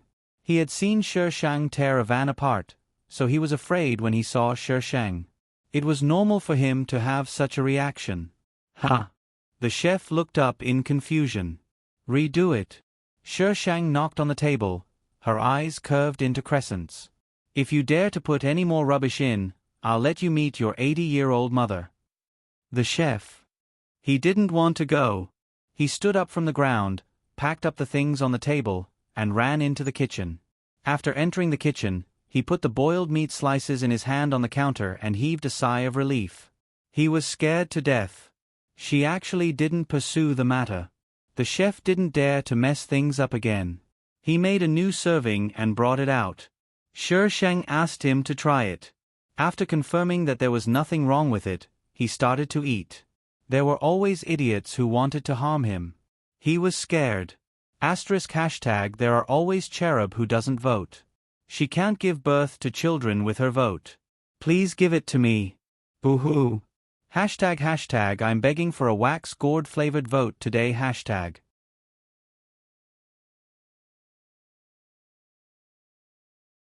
Chapter 669. Shi Shang was woken up in the middle of the night. The main house and the outside were all brightly lit. Shi Shang put on a jacket and went downstairs, just in time to see the chef being taken away. What's going on? Shi Shang poked the servant who was watching the drama from the second floor. Madam. The servant immediately bowed, looking a little frightened. Miss Anne has been poisoned. The servants in the main house were all afraid of Shi Shang. After all, seeing her walking around with a sword would leave a psychological scar. Poisoned. Shi Shang didn't know what had happened until the next day. Shi Shang was the only one who could cook in the main house. The other places were for the servants. So Ying Su's meals were all sent from here. While Shi Shang was eating, Ying Su's servants came over to get her food. Back then, the chef had placed Shi Shang's bowl of poisoned boiled meat slices together with Ying Su's food. The chef had been scared out of his wits, so how could he remember this? By the time he did, Ying Su's poison had already taken effect. Shi Shang silently mourned for Ying Su. What an unlucky female lead. While Lang Yen was in the hospital with the female lead, Shi Shang searched some places in the main house. Shi Sheng didn't find anything strange. After all, the male lead might have already searched this place many times. Lang Yao Tian was a smart man. When he was alive, he didn't like Lang Yen very much. So, he must have prepared for both sides. Even if there was a clue, it wouldn't be in the main house. Shi Sheng checked Lang Yao Tian's real estate. But because he was dead, all the real estate was under Lang Yan's name. He had to use his brain. So annoying. Real estate, Green Dragon Clan, liquid funds. Yes, he could check Lang Yao Tian's personal liquid funds. Lang Yao Tian's personal account had been deleted, but Shi Sheng could still find traces of it. It was actually very difficult for her to pick out what she wanted from the dense information. Shi Sheng spent some time to find out the movements of Lang Yao Tian's liquid funds in the past 2 years. Most of them were useless. If it wasn't for a mistress, it was for money sent to his subordinates. Shi Sheng followed the information one by one until he was dizzy. Finally, he found a strange account. It was strange because the owner's name was strange. Li Tsuehua. The names of the accounts that Lang Yao Tian sent the money to weren't big names, but they didn't look like the names of people from the countryside. This account's transfers were made at the beginning of every month. The last transfer was made 3 months before Lang Yao Tian's death. The amount was as high as 10 million, and it was made in 5 separate transfers of 2 million each. After that, there was no more exchange of funds. Shi Sheng looked at Li Tsuehua's ID from the backstage. She was a 45-year-old female villager called Huangshan Village. Other than this information, nothing else could be found. How many people in the country were named Li Tsuehua? She wouldn't be able to finish investigating even if she died. So what was the relationship between this person and Lang Yao Tian? What did it have to do with her side mission? He had a headache and didn't want to use his brain. Shi Sheng threw the computer away and lay on the bed. After a while, she sat up. She was a professional gamer with integrity. She had to work hard to complete the mission. Shi Sheng decided to visit Huangshan Village. At night, Shi Sheng sneaked out of the mansion in the dark and rushed to Huangshan Village. Huangshan Village was very remote. Shi Sheng had to take a train after taking a plane, then a bus after the train, and finally walk into the mountains. There were mountains nearby. Along the way, he saw some villages, but they all looked very poor. By the time Shi Sheng arrived at Huangshan Village, the sky was already dark. The houses that were located deep in the mountains were lit up with lights. Shi Sheng knocked on the door of a house. The villagers inside were eating. When they saw a young girl, they were a little surprised. They spoke in a dialect that Shi Sheng couldn't understand. Shi Sheng was confused. "Can you speak in Mandarin? Speak in your native dialect." "Okay." The villagers could tell that Shi Sheng couldn't understand them. After a while, a child ran out. The child soon came back with a person. It was a young girl with dark skin. She looked to be around 13 or 14 years old. She had 2 braids and was dressed similarly to the villagers. "Hello." The young girl spoke in fluent Mandarin. Shi Sheng finally felt that he wasn't in a savage tribe. "Hello." The little girl smiled shyly. "My name is Su Shan Shan. You can just call me Shan Shan. May I ask if you're lost in our village, or is there something you need?" Although Su Shan Shan was a little dark, she was still quite cute. "Oh, I'm looking for someone." Shi Sheng was never immune to this kind of young girl. Su Shan Shan turned her head and exchanged a few words with the villagers. The villagers nodded. "Who are you looking for? Our village is not big. Everyone knows each other. I can take you there." Su Shan Shan probably got permission from the villagers to ask Shi Sheng. Li Tsuehua. Shi Sheng took out a piece of paper with a photocopy of Li Tsuehua's ID. "That's her." Su Shan Shan took it and glanced at it. She probably didn't recognize it, so she passed it to the villagers next to her. It wasn't very bright outside. A group of people entered the villagers' house. Seeing the people on the paper, the villagers chattered for a long time. Most of them looked angry. Su Shan Shan translated for Shi Sheng. they said that Li Chui Hua has been dead for a few years. She was the only daughter in her family. Her mother and father passed away not long after her. The villagers worked together to bury them. The villagers said a lot more, but Su Shan Shan didn't translate. It probably wasn't anything good. This was deep in the mountains. Basically, a census was needed to update the information. Li Chui Hua was dead. Her family didn't apply to the town, so her ID was still valid. So someone else used Li Chui Hua's ID to open an account. Thank you. Li Chui Hua didn't have a good reputation in the village. They heard that she worked as a prostitute outside. The villagers didn't like her. After Shi Shang gave her thanks, she prepared to leave when the little girl suddenly tugged at her. She still had that bashful smile on her face as she spoke. It's getting late. Jejie, it's not safe for you to leave now. Why don't you rest in the village for a night before leaving? Side quest. Take Su Shan Shan away from here and raise her. Accepted by default. Shi Shang. System, what's wrong with you? What kind of quest is this? There's nothing wrong with me. Shi Shang looked at Su Shan Shan's expectant and embarrassed expression. He shook his head slightly. Then I'll have to trouble you. It's no trouble at all. Su Shan Shan smiled brightly, showing her 2 small canine teeth. Shi Shang followed Su Shan Shan home. Her family's condition wasn't bad.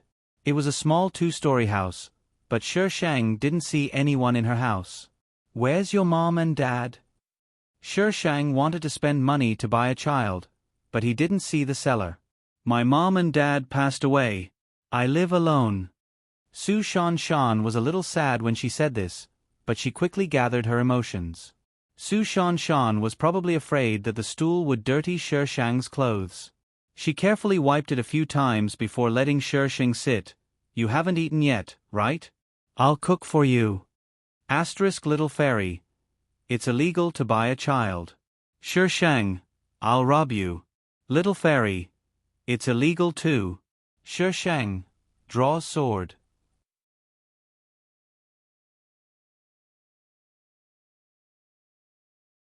Chapter 670. Su Shan Shan's parents ran a business that was quite big. They were millionaires. But when Su Shan Shan was 8 years old, her parents died in an accident. Her father's relatives divided the family property but were unwilling to raise Su Shan Shan. Su Shan Shan was sent back to Huangshan village. At that time, Su Shan Shan's grandmother was still alive, so Su Shan Shan lived with her. After her grandmother passed away, Su Shan Shan lived alone. Usually, everyone in the village would help her out, and she would be able to barely survive. What are your dreams? Shi Shang asked her. Su Shan Shan's eyes sparkled. I want to learn, go to college, and then make money so that everyone in the village can live a good life. She had experienced the darkest side of human nature. But she had also experienced the kindest side of human nature. Would you like to come with me? Su Shan Shan blinked a few times, as if she did not understand what Shi Shang meant. I can take you out and let you go to school. Why? Even if Su Shan Shan was young, she knew that there was no free lunch in this world. Shi Shang shrugged. You're quite cute. Su Shan Shan. How was she cute when she was black? Su Shan Shan asked Shi Shang a lot of questions. In the end, she did not give Shi Shang an answer immediately. She went to find the villagers as soon as the sun rose. Shi Shang waited until almost 10 o'clock before she came back, followed by many villagers. You're the one who wants to take Shan Shan away? And a little girl. A man with a local accent asked Shi Shang in broken Mandarin, how do we know if you're a liar? She was so young, she did not look reliable. Su Shan Shan was usually very obedient, and the villagers liked her. When her parents were still alive, they helped the village a lot. But everyone had their difficulties.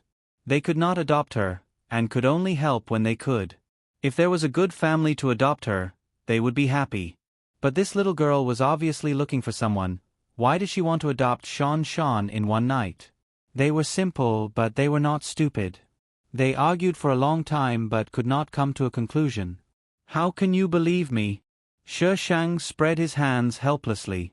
The group of people discussed for a long time, and finally the man from before stood up and concluded, "Let's go to the police in town and ask them to prove it." Human traffickers did not dare to go to the police. Shi Shang did not care. If she really wanted to adopt Su Shan, she would have to go to the Public Security Bureau to get a certificate. Seeing Shi Shang's nonchalant attitude, everyone believed that she was not a human trafficker. However, the villagers still sent a few knowledgeable people to accompany Shi Shang to the town's Public Security Bureau.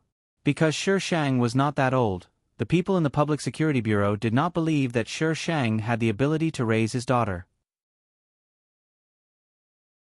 It took them some effort to reach an agreement. Su Shan still wanted to go back to the mountain to say goodbye to the villagers, so Shi Shang had to accompany her back. The villagers didn't even do any work. They were all waiting at the village entrance. As soon as they went back, Shi Shang was drowned in their dialect. They couldn't understand what they were saying at all. However, the villagers still looked at Shi Shang kindly.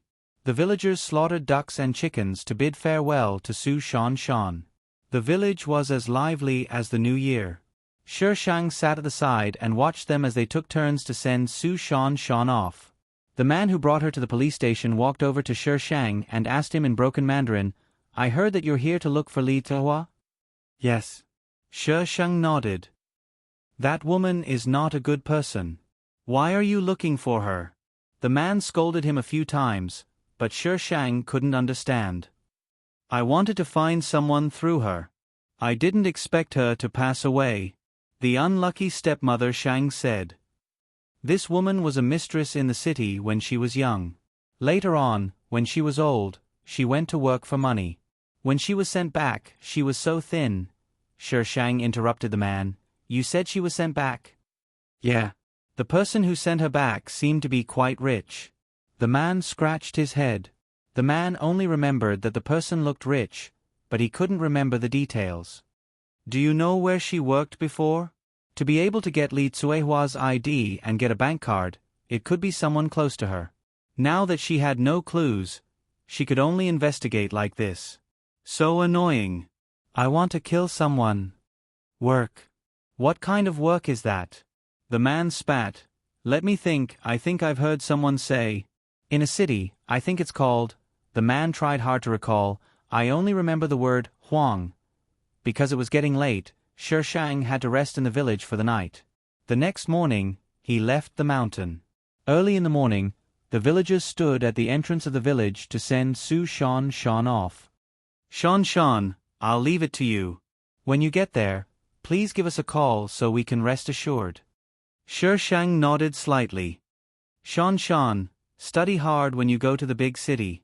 Be obedient and don't cause trouble for the little girl." Su Shan responded obediently. After saying goodbye to the villagers one by one, she left the village with Shi Shang. Su Shan was reluctant to leave the village that she had lived in for so many years. But if she didn't leave, she wouldn't have the opportunity to come into contact with the outside world. She wouldn't be able to go to school. She would be trapped in this small mountain village for the rest of her life.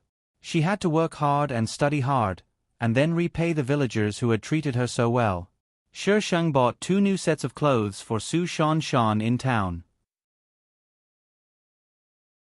Shi Shang didn't let her throw away the clothes that the villagers had prepared for her.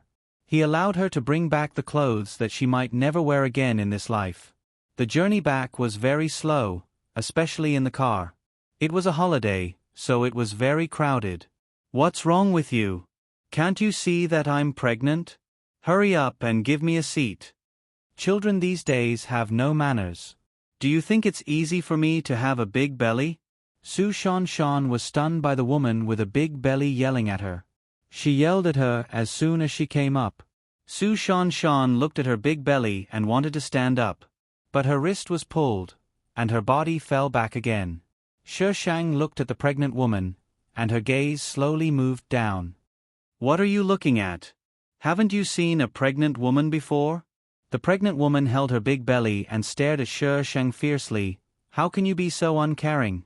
You wear nice clothes, but your heart is rotten to the guts." "Sister, I'll let her sit. Su Shanshan wanted to stand up again. Shi Shang didn't stop Su Shanshan. She just said lightly, Su Shanshan, you have to remember that not just anyone is worthy of you giving your seat to them. Su Shanshan didn't understand what Shi Shang meant. Hey, what do you mean, you little brat? Why can't you give me your seat?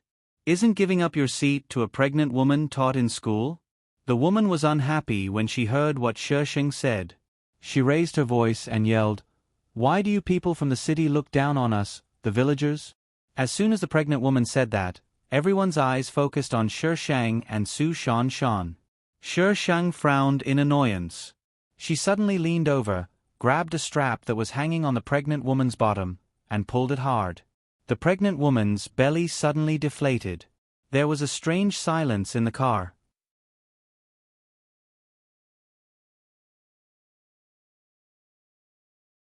Chapter 671. She pretended to be a pregnant woman in order to drive the train. She attracted attention and cursed loudly, as if she was right because she was loud. Shi Shang threw away the belt in his hand. Now, do you still want to ride? The woman's face turned pale. After a while, she picked up the things on the ground and squeezed her way to the front. Su Shanshan was a little confused. This is my first lesson for you. Shi Shang leaned back in his seat. Su Shanshan sat there in a daze. She didn't come back to her senses until she got off the train.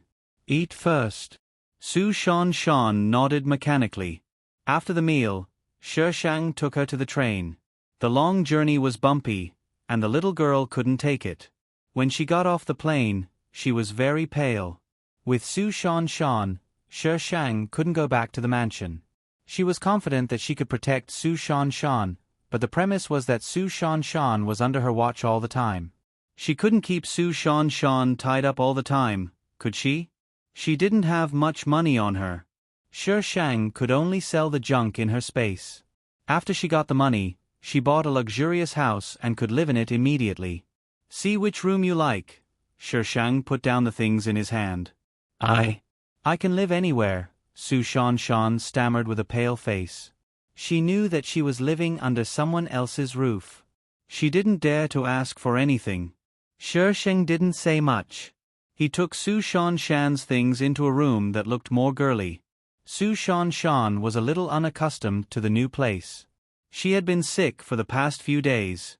Shi Shang didn't know how to cook. He could only go out to buy food every day. She missed the chef in the mansion. I found a school for you. It's nearby. It's a 10-minute walk. You can start from junior high. Su Shanshan was taking medicine. She almost choked when she heard Shi Shang. She swallowed hard. Sis. I didn't even finish elementary school. Go straight to junior high?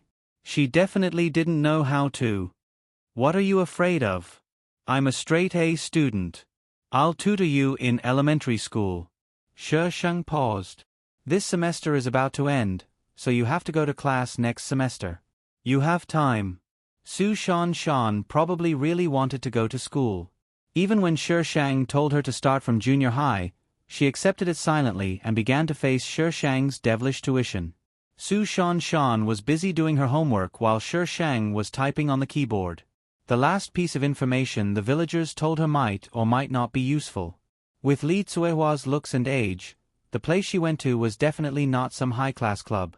As for low-end entertainment clubs, there were a total of 5 or 6 in a city with the word Huang in it. However, Shi Shang didn't get any useful information even after checking all the clubs. In the end, there was only one high-end club left, Crown Entertainment Club. Shi Shang left Su Shanshan at home and went to the Crown Entertainment Club. All the entertainment clubs could be described with one word: resplendent. Shi Shang entered the clubhouse and booked a private room. While waiting for the waiter to deliver the items, he asked, "Do you have someone called Li Cuihua here?" The waiter thought for a moment and shook his head. "No. Not before. I don't know about that." The waiter smiled and looked at Shi Shang. "If you want to ask for information, I can help you call our manager, but there will be a special charge." Shi Shang raised his eyebrows. You do this kind of business? No wonder the waiter didn't find her question strange at all. It's our philosophy to provide better service to our customers. Shi Sheng nodded. Business requires constant innovation. If you don't change, you can only stay in the same place. Miss, would you like to call the manager? They get a commission for every deal they make, so the waiter was looking forward to it. Go ahead. The waiter left with a smile. 10 minutes later, a woman with heavy makeup opened the door. Before she came in, Shi Shang smelled a particularly strong perfume. The kind that made one's stomach churn. The woman smiled and walked over. She put her hands on her waist and bowed slightly. Hello, I'm the manager of Crown Entertainment Club, Li Li. Shi Shang nodded and pointed to the sofa next to him. The smell is too strong. Sit away. Li Li didn't get angry. Instead, she suddenly laughed. You're an honest girl, she said to herself. You have to be prepared when you work here. This has nothing to do with your perfume. Shi Shang paused and understood her intention. Ordinary people wouldn't be able to withstand such a strong smell. If it was someone who had drunk alcohol, they would probably vomit from the suffocation. Li Li was about 30 years old. A woman like her was mature. She was good-looking, so it was normal for people to miss her. Li Li glanced at Shi Shang secretly. She was probably guessing whether Shi Shang was really here to ask for information or if she had other motives. So, young lady, what do you want to ask? We charge very high prices. Li Li smiled and changed the topic. I want to ask someone. Ask someone. Li Li thought for a moment. Ordinary people or people above? Li Li was afraid that Shi Shang didn't understand, so she explained, people above refer to officials. Ordinary people. One piece of information for an ordinary person costs 1,000 yuan. The price will be increased according to the difficulty of the information. Li Li explained the rules to Shi Shang clearly. After all, money was involved. Where this person is and what this person is doing are considered two pieces of information. Sometimes, we don't necessarily have the information, so some information can't be obtained on the same day. Shi Shang was speechless. This business was amazing. Young lady, who do you want to ask about? Li Cuehua. Li Cuehua. Li Li asked curiously. Why do you want to know about her? It's personal. Li Li seemed to know about Li Cuehua and had a deep impression of her. Otherwise, she wouldn't have thought of her as soon as she mentioned it. Li Li was in this line of work, so she naturally knew the rules. She cleared her throat. Although I don't know if you're asking about Li Cuehua, I still have to pay for my information. What do you want to know about her? Who does she have dealings with? What kind of people do you mean? There were many kinds of people she had dealings with. The kind that isn't normal. This young lady was really good at asking questions. The Li Cuehua I know is an employee here. She usually keeps a low profile, but once I saw someone lending her a luxury car at the back door. When I asked her about it, she stammered and tried to fool me. I sent someone to investigate. The person who picked her up was Zhao Quanxing, a boss in the steel business. Lily stopped at this point. That was the end of the message. Li Li thought that Shi Shang would continue to ask, but she didn't. Instead, she took out 1,000 yuan and passed it to him. You're not going to ask any more? I'll check it myself. If Li Cuehua didn't work here, they wouldn't have paid attention to her. Therefore, they didn't have much information on her. It was useless for her to ask.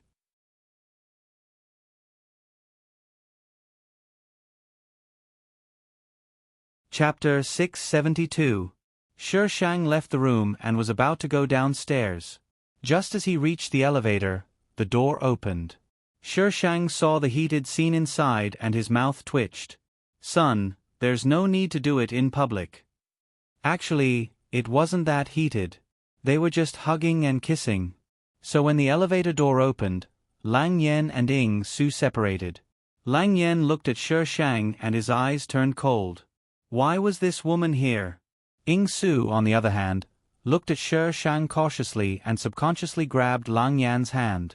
Yen Mian, Lang Yan said her name slowly. It was as if he could eat her alive just by hearing her name. Son. Shi Shang's eyes curved into crescents. Anger rushed to Lang Yan's chest. He clenched his fists so hard that he wanted to strangle this woman. Just as the two of them were looking at each other affectionately, chaotic footsteps came from the stairs.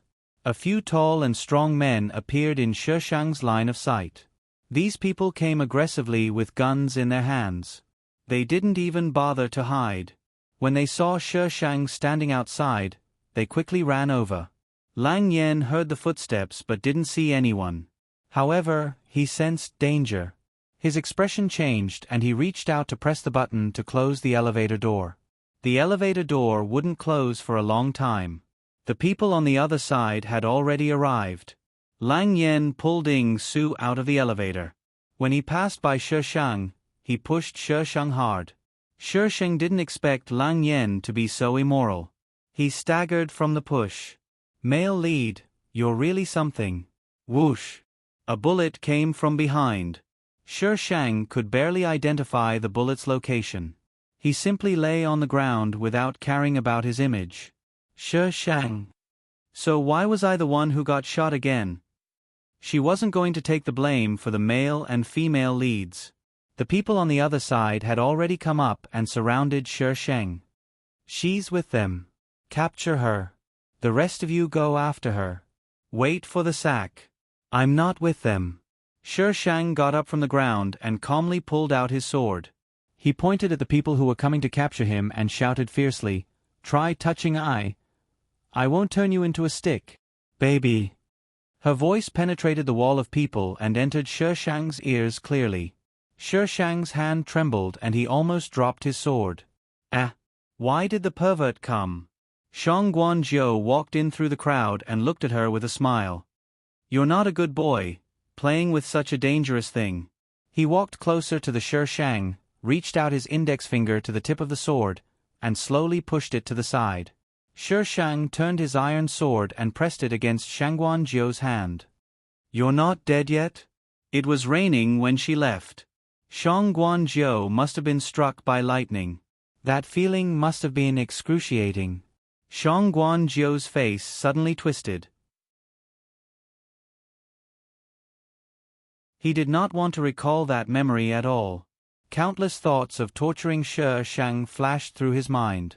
The more he thought about it, the more excited he became. The way he looked at Shi Shang seemed to have a strange green light. What was this pervert thinking? Fear. Shi Shang shuddered and thrust his iron sword forward. Bang! Gunshots sounded at the same time. Clang! The bullet hit Shi Shang's iron sword. The iron sword slanted to the side and scratched Shang Guanzhou's arm. Bang! Bang! Bang! The gunshots were continuous. The bullets hit Shi Shang like raindrops. Who allowed you to shoot? Shang Guanzhou kicked the person next to him. The gunshots gradually died down. The people next to Shang Guanzhou were not panting. They shot for his safety. How could it be their fault? Shi Shang took the opportunity when Shang Guanzhou was teaching the servants a lesson. He popped his head out from behind the iron sword and was ready to stab Shang Guanzhou secretly.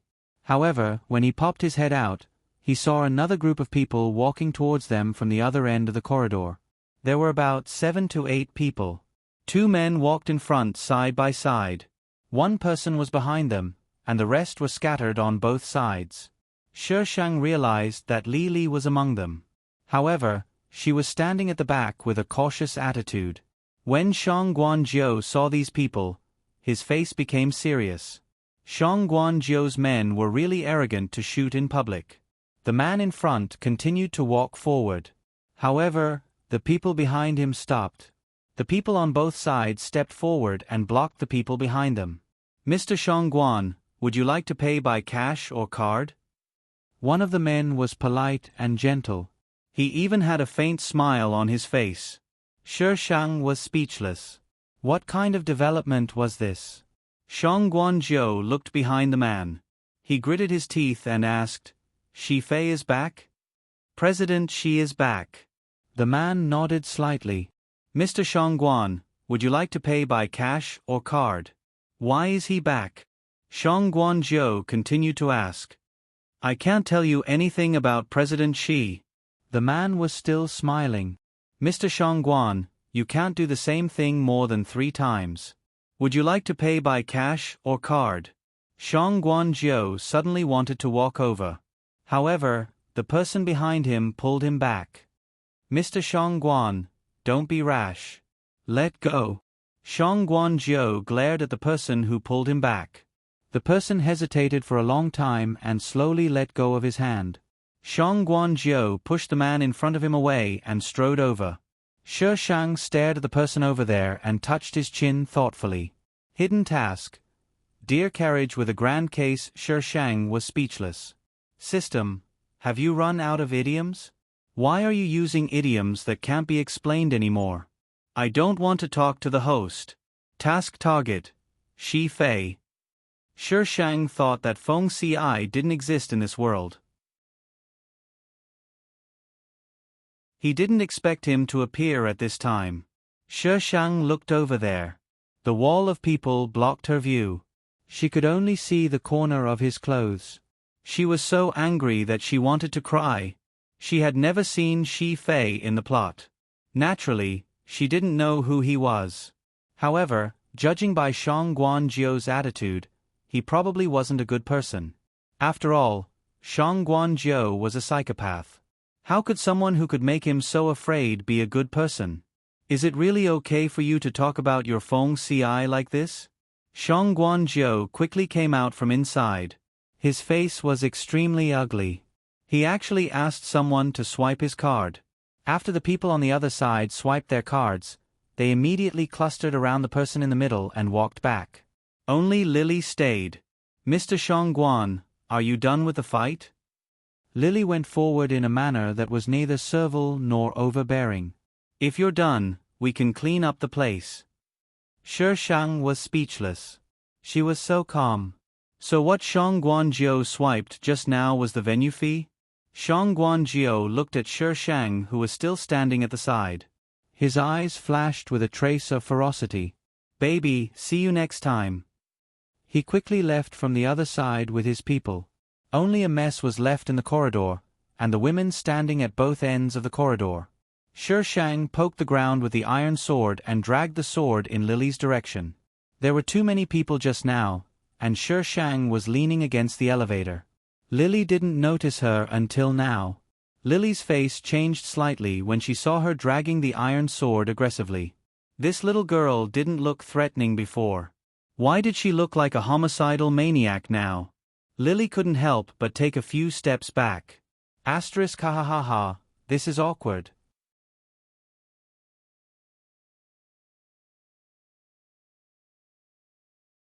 Chapter 673. Shi Shang stood in front of Lily and stabbed the iron sword into the ground with one hand and the other hand on her waist. As Lily's face changed color, she said aggressively, I want to buy another piece of information from you. Lily, why are you so fierce when you want to buy information? You scared me to death. No, I was with Shangguan Zhou's men just now. What's going on? Lily took a few deep breaths and suppressed the doubts in her heart. What information do you want to buy, little girl? Shi Fei. Lily's face stiffened and her expression froze. After a while, she said with a stiff face, Little girl, don't joke around. Hurry up and leave here, it's not safe. Lily turned and was about to leave. Who would dare to sell CEO Shi's information? Unless she didn't want to live. Lily's speed was very fast, as if she was afraid that Shi Shang would catch up with her. When Shi Shang came out of the clubhouse, a few cars screeched to a halt in front of her, blocking her way. The car in front of her slowly rolled down the window and Shangguan Zhou's face slowly appeared. Baby, we meet again. Shi Shang. What happened to next time? Liar. Baby, do you want me to invite you to the car, or do you want to get in yourself? Shangguan Zhou opened the car door and was about to get out. Shi Shang kicked the car door and kicked Shangguan Zhou back. She leaned close to the car window and her smile slowly widened. I'll send you to heaven. Shi Shang took out the iron sword and slashed at the car Shang Guanzhou was sitting in. King retard.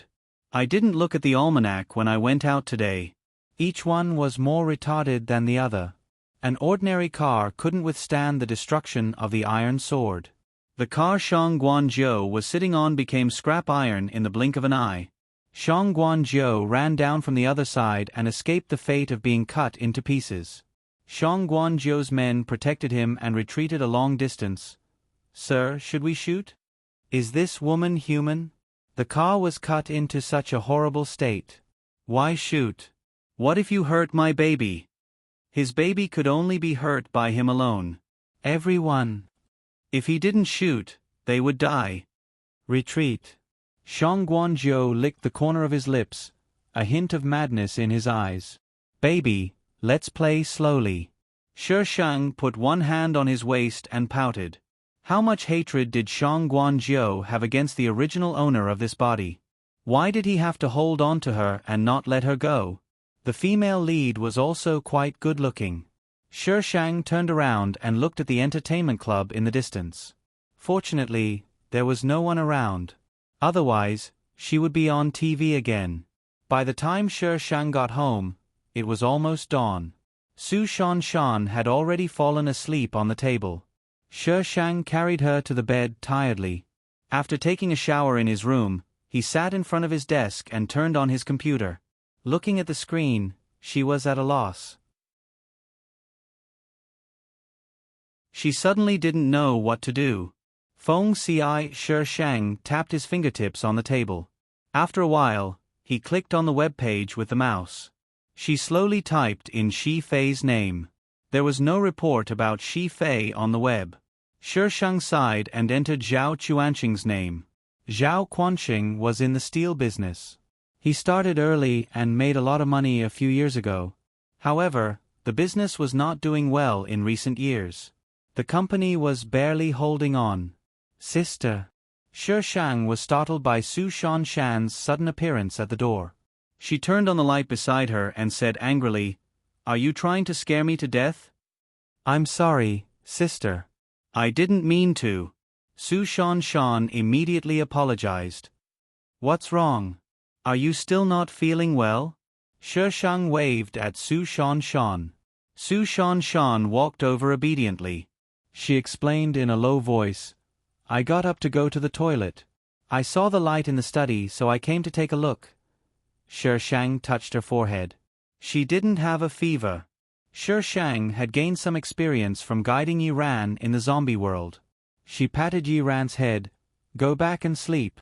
Su Shanshan nodded obediently. "Sister, sleep early." She looked up and glanced at the computer screen. Zhao Quanqing's photo was displayed on it. Su Shanshan's face suddenly turned pale. Shi Shang saw that Su Shanshan didn't move for a long time. He looked up at her. "What's wrong?" Su Shanshan's lips moved, but no sound came out. Her eyes were fixed on the computer screen. Shi Shang frowned and pointed at Zhao Quanqing. "You know him?" "He." Su Shanshan's voice was very low. Tears were already in her eyes. He's my uncle." Shi Shang. All the missions were related. The system wouldn't let her adopt a child for no reason.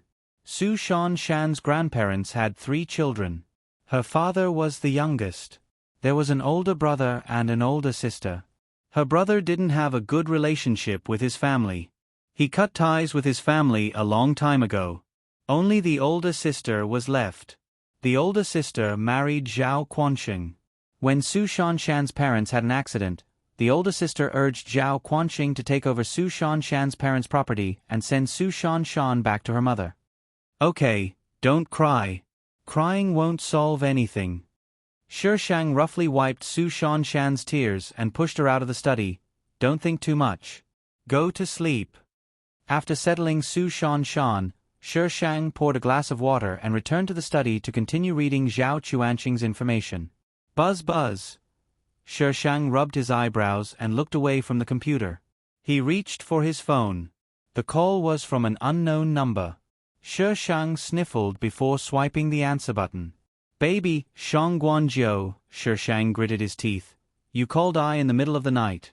Do you want to be killed? This pervert was awesome. Baby, are you going to kill me? I'm looking forward to it. Shang Guanjiu's voice changed, probably because of the phone. Come if you dare. Let's see if I dare to kill you. That won't do. Shang Guanjiu chuckled. I've prepared a gift for baby. I hope you like it. He hung up the phone. Then, Shi Shang heard the doorbell ring. Shi Shang. It was the first time he met such a crazy pervert. It was really exciting. So exciting that he wanted to kill him. Shi Shang got up to open the door. There was no one outside. There was only a box that was taller than him. Shi Shang walked around the box twice, took out the iron sword and stabbed it from the outside. There was something hard, but there was no movement. Shi Shang stabbed the box 360 degrees without any blind spots before opening it. Looking at the contents of the box, Shi Shang only had one thought. Kill Shang Guanjiu. He must be killed. He actually made her a naked sculpture. He even used some weird decorations on the special parts. Although this body was not hers, it was still disgusting to look at. At this moment, it was full of holes and one of his arms was pierced off. It looked extremely weird. The phone in his pocket vibrated. Shi Shang took out his phone and opened the interface. There was only one message. Baby, do you like it? I'm looking forward to dressing you up personally. Love you, Joe. Asterisk I was scared to death by this pervert Shang Guanjiu. I want to kill him ha ha ha ha. Hashtag today, I'm looking for yam-flavored votes hashtag everyone, don't cover your votes. Don't vote for me carelessly. Thank you on your knees, sincere face. Hashtag.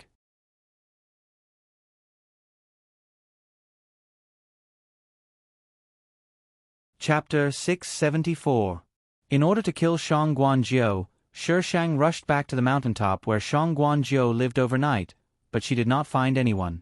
It was not that she did not find Shang Guanjiu. It was that she did not find anyone. The villa was empty.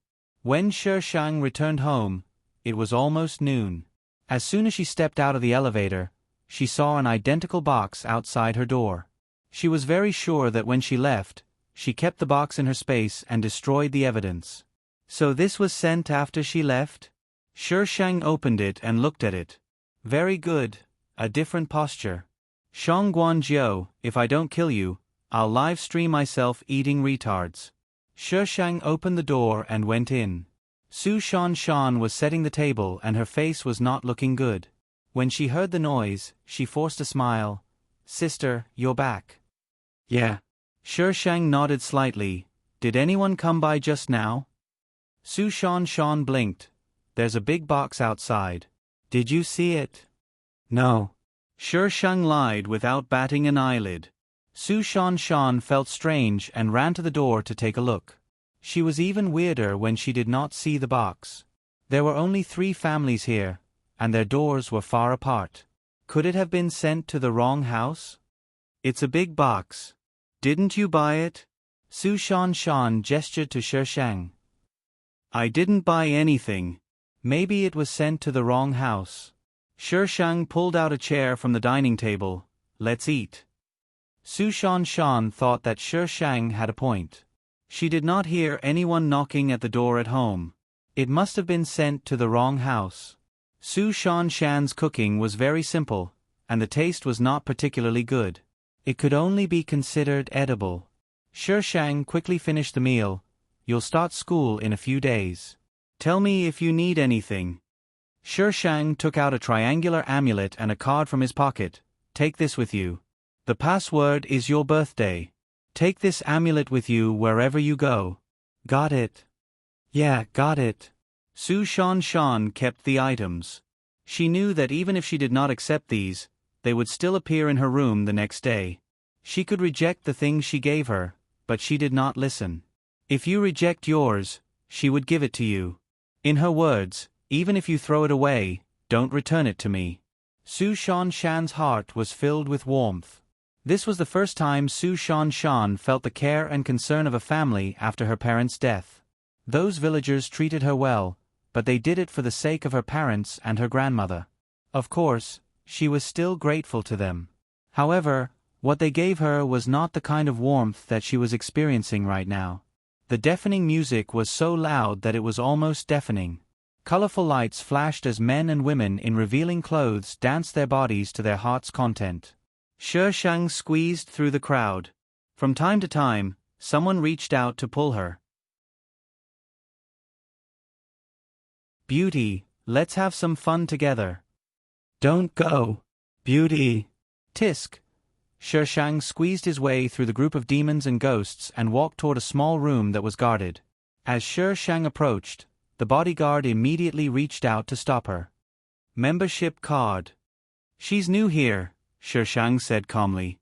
The bodyguard sized up Shi Shang a few times and used his earpiece to call someone over. After that, he said to Shi Shang, 100,000 yuan as deposit. After paying the deposit, a dedicated waiter brought Shi Shang in and introduced her to the rules of all the areas. Shi Shang was not interested in these. She was here to look for someone, not to gamble. Therefore, when the waiter was chattering away, she directly used money to send him away. This underground casino was quite big. As Shi Shang walked around, she saw many people. Some were happy, some were disappointed. When you were on the gambling table, you could be a billionaire, but when you were off the table, you could be penniless. President Zhao, long time no see. President Song, ha, long time no see. You've put on weight again. No, where have you been getting rich recently? I can't even see you. Now that I finally get to see you, you must play a few rounds with me. Shi Shang looked at the two people who were exchanging greetings. After confirming that it was Zhao Quanshang, she moved to Zhao Quanshang's side. President Zhao? When Zhao Quanshang heard someone calling him, he turned around and sized up Shi Shang. At first, he was a little puzzled, but then he understood. Miss, I don't need your company. Shi Shang's lips tugged up into a smile. I want to talk to you about something.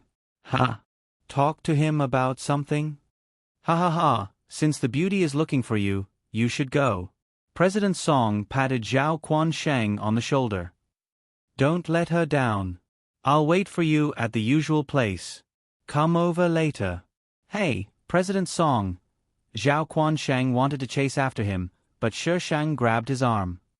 Little girl, I'm not into that. Let go of me. Zhao Quanshang pulled his arm hard. President Zhao, I want to talk to you about Li Cuehua. What Cuehua village girl? I don't know her. Let go of me. President Song, wait for me. Zhao Quanshang was a little anxious. Little girl, you're so young. Why are you in this line of work? Don't hold me back. There are so many people here. Go find someone else. Shi Shang. You refuse a toast only to be forced to drink a forfeit. Shi Shang dragged Zhao Quanshang towards the restroom. The female restroom was full, so Shi Shang pushed him directly into the male restroom. You. What do you want? Zhao Quanshang glared and was a little angry. Little girl, how can you be so shameless? She actually wanted to force herself on him. Were little girls nowadays so open? Public morals were degenerating day by day. What's your relationship with Li Cuehua? Shi Shang blocked the door and coldly interrupted Zhao Quanshang's thoughts. I don't know any Li Cuehua. He was really looking for someone, but he really didn't know any Li Cuehua or Zhang Cuehua. You don't know her? Why did someone see you pick her up?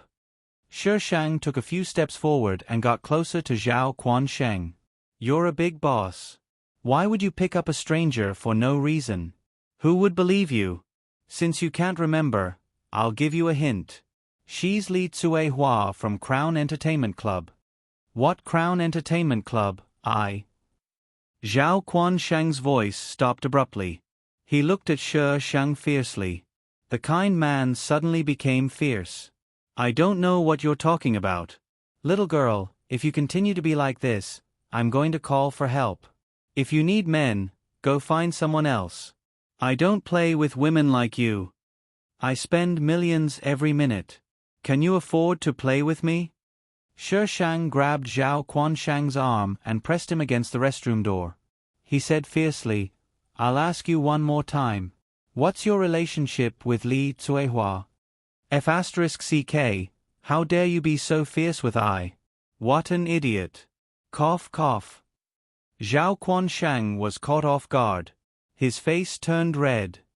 We're in Maple. How dare you cause trouble here? Do you want to die? What's wrong with Maple? Can you go to heaven? Shi Shang increased the force in his hand. Ah! Zhao Quanshang screamed in pain, but he still gritted his teeth and didn't say anything. Asterisk please vote. Starry-eyed, please vote.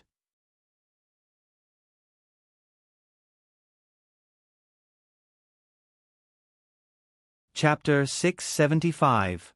It's true. I'm telling the truth. She's a friend of my wife.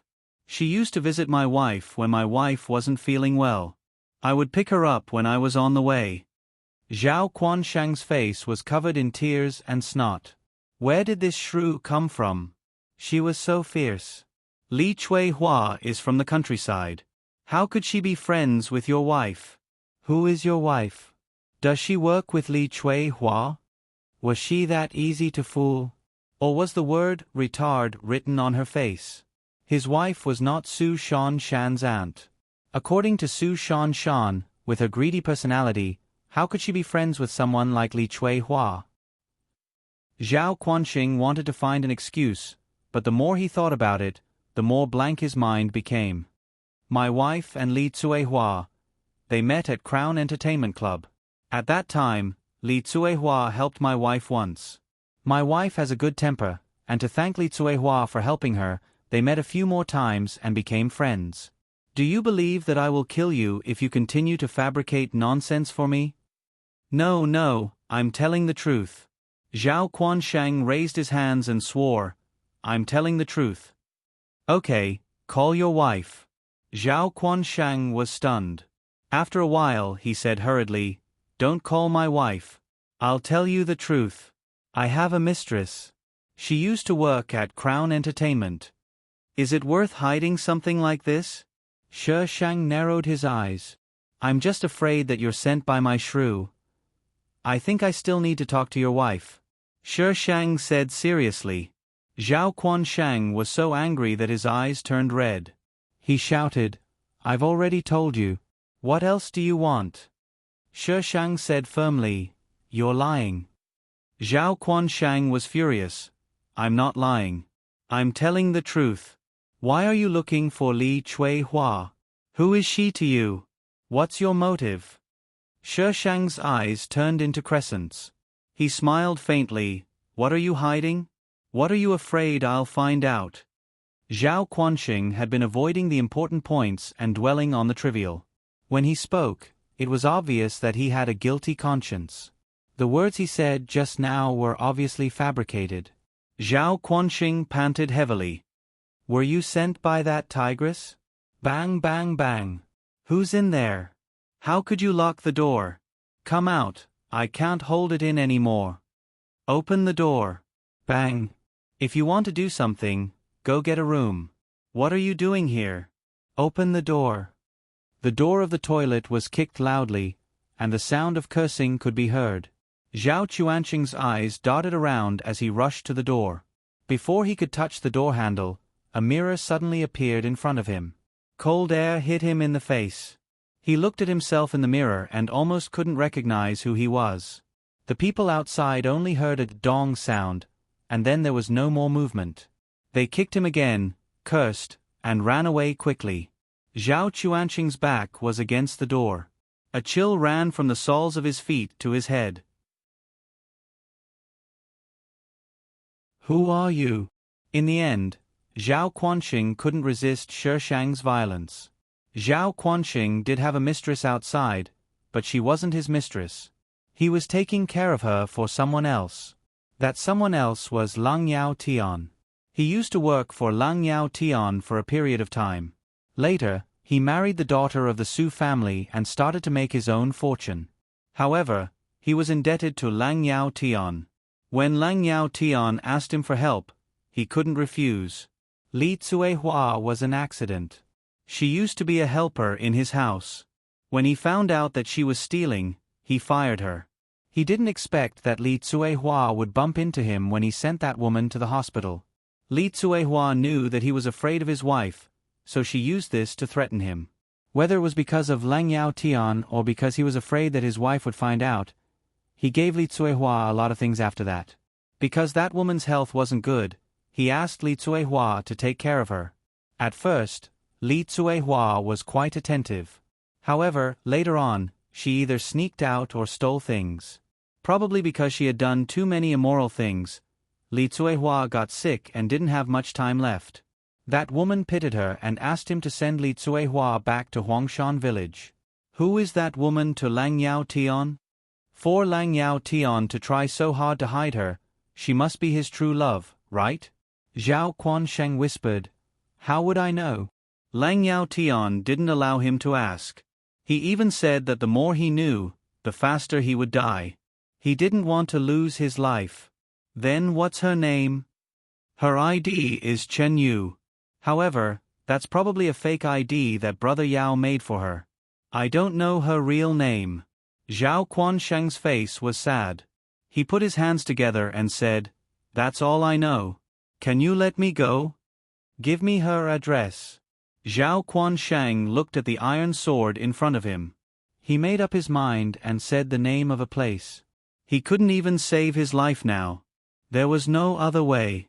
He didn't think that this woman was joking. She really wanted to kill him just now.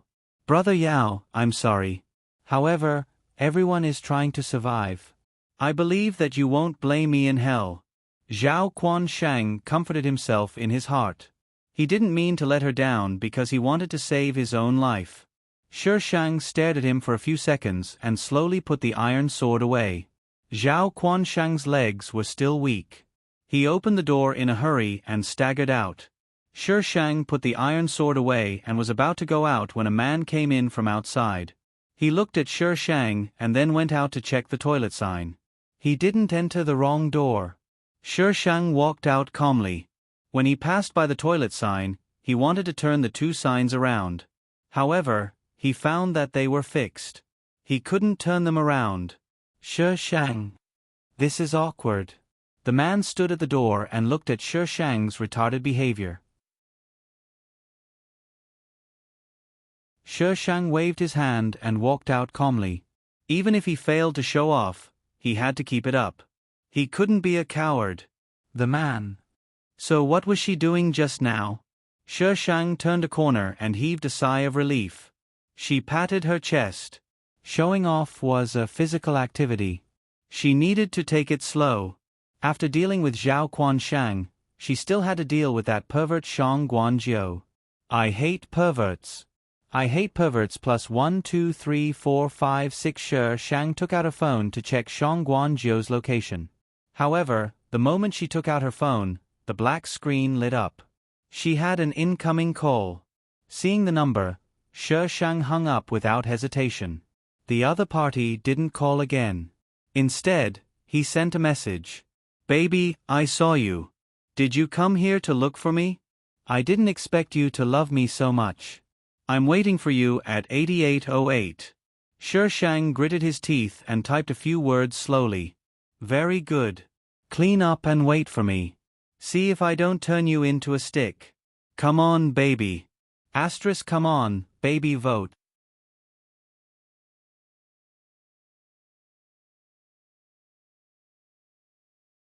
Chapter 676. Shishang found room 8808. There were people guarding outside. When they saw Shishang, they let her in without any resistance. The room was very quiet. As soon as Shishang entered, the door behind her was closed. Suddenly, the room started to fill with smoke. Shishang was speechless. What a pervert. Shishang covered her nose and turned around to break open the locked door. The door was cut into 2 pieces. The door fell down, bringing out the smoke from inside. The people outside looked at the woman who walked out of the smoke in horror. "Mom, there's a violent maniac here." Shi Shang quickly ran to a place where the smoke could not spread. The people who were standing outside just now all fell to the ground. In a certain room, Shang Guanjiu looked at the white monitor. He swirled the red wine in his hand, put it to his mouth and took a sip. The red wine stained his lips, bringing out a layer of bright red. "Baby, I like you more and more." Shi Shang did not want to admit it, but she had to admit that Shang Guanjiu was a smart enemy. The scariest thing was that this enemy was also a pervert. This undoubtedly increased the difficulty of clearing the game. Looking at the worlds before her, without the protagonist's halo, she could almost tear the entire world apart. It was not that she could not tear Shang Guanjiu apart with her bare hands. It was just that Shang Guanjiu was very smart. The difficulty of the dungeon increased, which meant that she had leveled up as a player. Okay, this was Shi Shang. She had to pay for breaking someone's door. Before she could escape, she was stopped by the casino's people. "Miss, which part of our casino's door is not to your liking? Do you want to break it?" The manager looked at the door that was broken into 2 pieces on the ground. Oh my God, what did she use to break it so neatly? And there were people lying on the ground? The manager's face became serious. "Miss, are you fighting here?" "What fighting?" Shi Shang rolled her eyes. "It's called fighting when both parties fight." "I didn't fight with them." "How can it be called fighting? Is your language taught by a vet?" The manager was speechless. "Isn't language taught by a math teacher and a physical education teacher? How did you become a vet? What does it have to do with a vet?" The veterinarian was speechless. How could he be blamed for being too beautiful when he was lying down? At this time, the smoke had already dispersed, so the manager, who didn't have time to check the smoke, didn't know how these people were lying on the ground. Ahem. The manager cleared his throat. "Miss, you didn't fight with them. Why are they all lying on the ground? Was he still alive?" He seemed to still be breathing. Shi Shang spouted nonsense in a serious manner. "It's cooler on the ground." "Miss, don't talk nonsense. Please come with us to the surveillance room. With the surveillance footage as evidence, let's see how she can still quibble." "Why should I?" Shi Shang tilted his head and looked at a group of people walking by in the distance. Shi Shang was very familiar with those people who surrounded Shi Fei last time. A passing staff member bent over and stood by the side, waiting for them to pass. "Who is that?" Shi Shang suddenly pointed at the group of people and asked the manager. The manager looked over and didn't try to hide anything. "That's our CEO Shi. Miss, I advise you not to try anything funny." "Their president Shi. So this is Shi Fei's property?" Shi Shang raised his eyebrows slightly. "Oh. What if I try something funny?" The manager put on a fake smile. "Then you may not live to see the sun tomorrow." Shi Shang glared at him. "Are you threatening me?" The manager nodded. "Miss, you can understand it that way. So, are you willing to come with us to the surveillance room now?" "Fine." She didn't do anything. She didn't believe that the surveillance footage would show that she did. The manager led Shi Shang in another direction. The man who was about to walk past suddenly turned his head. He only saw a few staff members carrying the corpse away. He frowned slightly and slowed down his pace for a second. "CEO Shi." Shi Fei looked away and his pace returned to normal. "What's wrong with the Green Dragon clan recently?" "Lang Yen has been with a woman recently. According to our reliable information, Lang Yen is most likely interested in that woman." The person who answered paused. "That woman is called Ying Su. She's from the Black Tiger clan. She's from Shang Guanjiu." She turned traitor. The Black Tiger clan is now looking for her. Shi Fei was silent for a few seconds and asked, "Do you have any clues about the thing I asked you to investigate?" "CEO Shi. Lang Yao Tian has been dead for so long. There are many clues that are hard to find. Lang Yen and the Black Tiger clan also seem to be investigating something about Lang Yao Tian. If I may be so bold, What exactly does Lang Yao Tian have?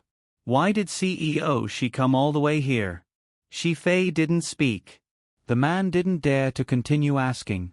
He lowered his head and followed beside him. Surveillance room. The manager looked at the screen of the surveillance camera. His expression changed. Shi Shang spread his hands and said innocently, "You see, I said it's not my fault. These people were plotting against me. I was just defending myself." The manager took a deep breath. "But it's a fact that you destroyed the door. Miss, you still have to pay for it. Even if she didn't hit those people, it was you who destroyed the door, right? I don't have money, but I can pay with my body." This time, Feng Xi's identity seemed to be a little high. She couldn't get close to him at all. The manager was shocked and pointed at Shi Sheng. "How can you be so rude? What are you thinking, big brother? Even if I pay with my body, it's not my body." "I can pay with my body, CEO Shi. Pfft. Where's my quick-acting heart reliever?" This woman is simply crazy. "Miss, are you here to be funny? If you pay with your body, CEO Shi will be the one to suffer. With your beauty, it's impossible for anything to happen between you and CEO Shi." Shi Shang touched his face. Even if his face wasn't devastatingly beautiful, it was still beautiful. Why was it impossible? "Isn't it popular to sign a contract now? I destroyed your door. Hurry up and ask CEO Shi to sign a contract with me." All possible relationships start from a contract. Manager. Has this child read too many novels? Manager, if you don't read novels often, how would you know what she's talking about? It's night now. Please stop daydreaming, miss. The manager said with a straight face. Our door is imported from Germany. It costs 20,000 yuan per door. Plus the air freight and decoration fee, I'll charge you 50,000 yuan. Is CEO Shi someone who can be coveted by anyone? Shi Shang glared at him. Why don't you go rob a bank? 50,000 yuan for a door? Does he think my money grows on trees? The manager ignored Shi Shang and said to himself, deduct it from your deposit. Shi Shang. What the F***CK? This isn't in line with the script. Wasn't it said that if you destroy something, you'll be able to sign a contract? Why can't it happen to me? I'm not convinced. Director, I'm asking for a retake. I want to sign a romantic contract with my Feng CI. Asterisk compensate me. Ha ha ha ha.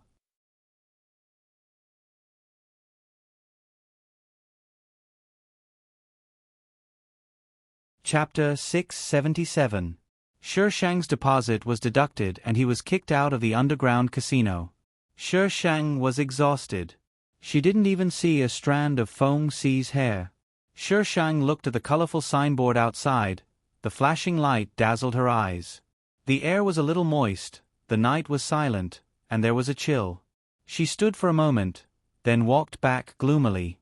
She was so upset, she wanted to kill someone.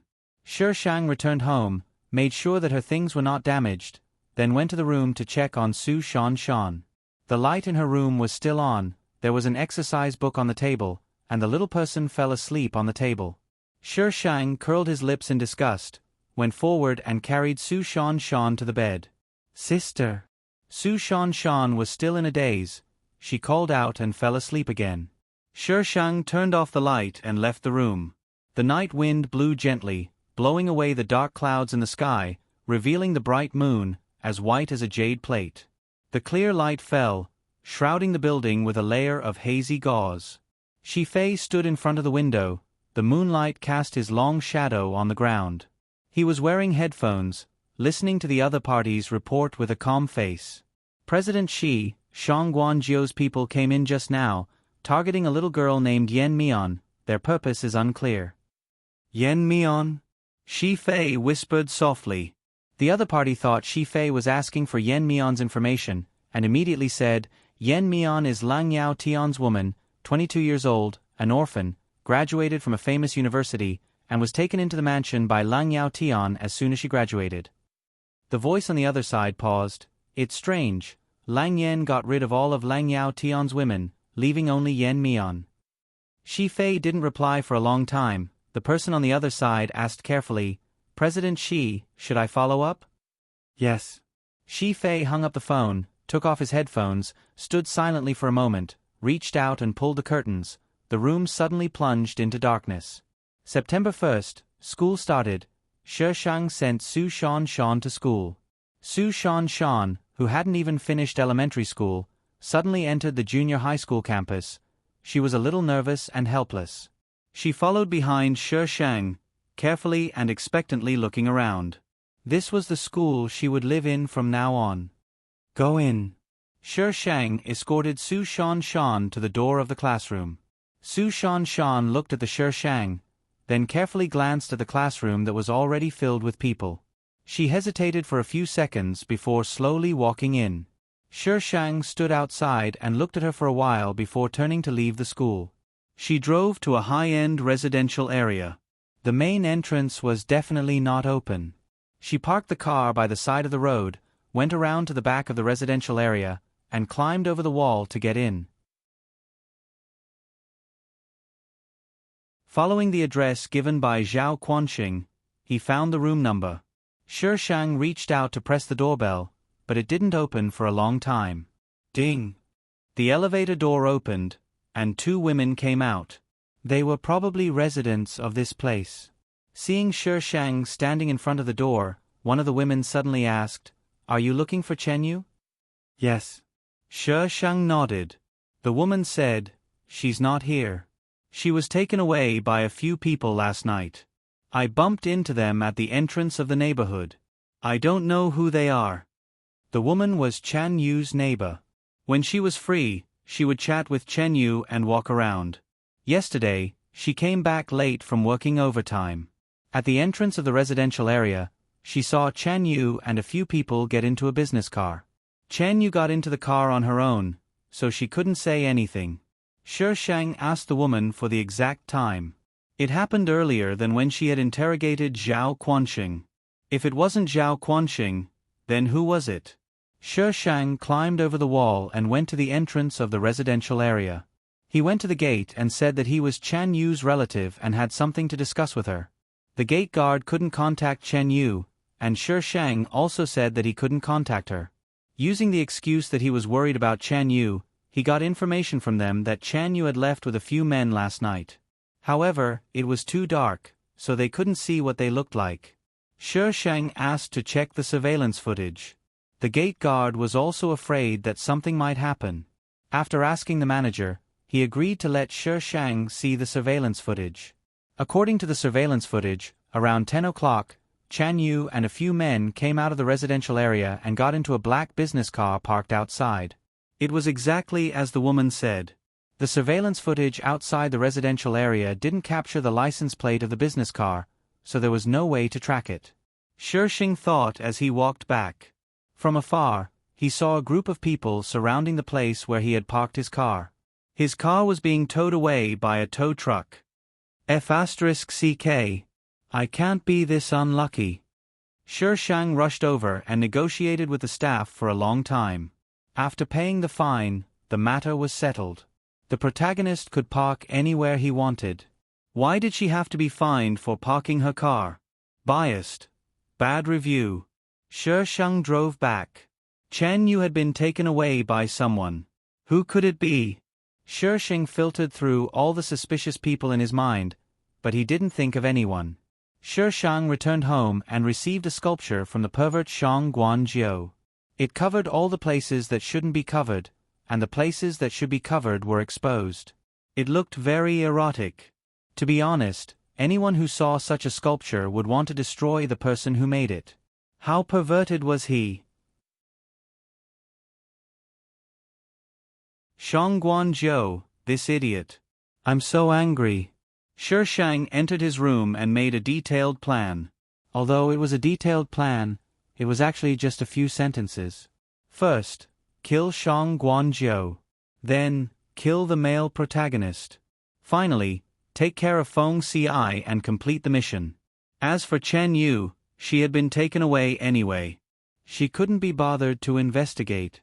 Sooner or later, she would appear. Shi Sheng rarely made plans. Usually, when she made a plan, she would definitely complete it. Shang Guanzhou was the real boss of the Black Tiger clan, so Shi Sheng started with the Black Tiger clan. To solve a problem, one had to start from the root. The monk could run away, but the temple couldn't. The Black Tiger clan and the Green Dragon clan were the two biggest gangs in the country. They were always in a state of fighting for territory. Both wanted to be the biggest, but no one wanted to give in to the other. The Black Tiger clan's business was more complicated than the Green Dragon clan's, such as smuggling and selling guns. The police hated these people to the core. They couldn't wait to arrest them and put them in jail for the rest of their lives. At this time, a group of policemen was lying in ambush in an abandoned warehouse. Everyone held their breath and waited. A voice came from the earpiece. "Captain Dai, they're here." One of the men gestured to the people behind him. Everyone immediately loaded their guns. The roar of the car was getting closer and closer.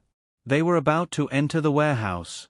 Just as the car was about to enter the warehouse, there were a few consecutive explosions.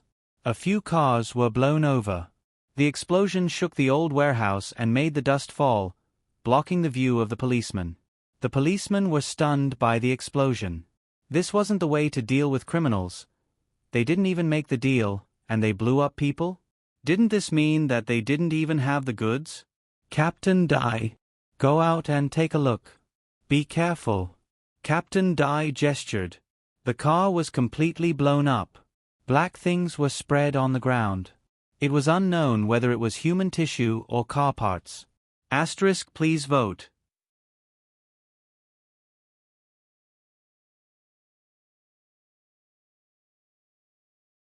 Chapter 678. The police only detected human tissue at the scene, but they did not find the goods.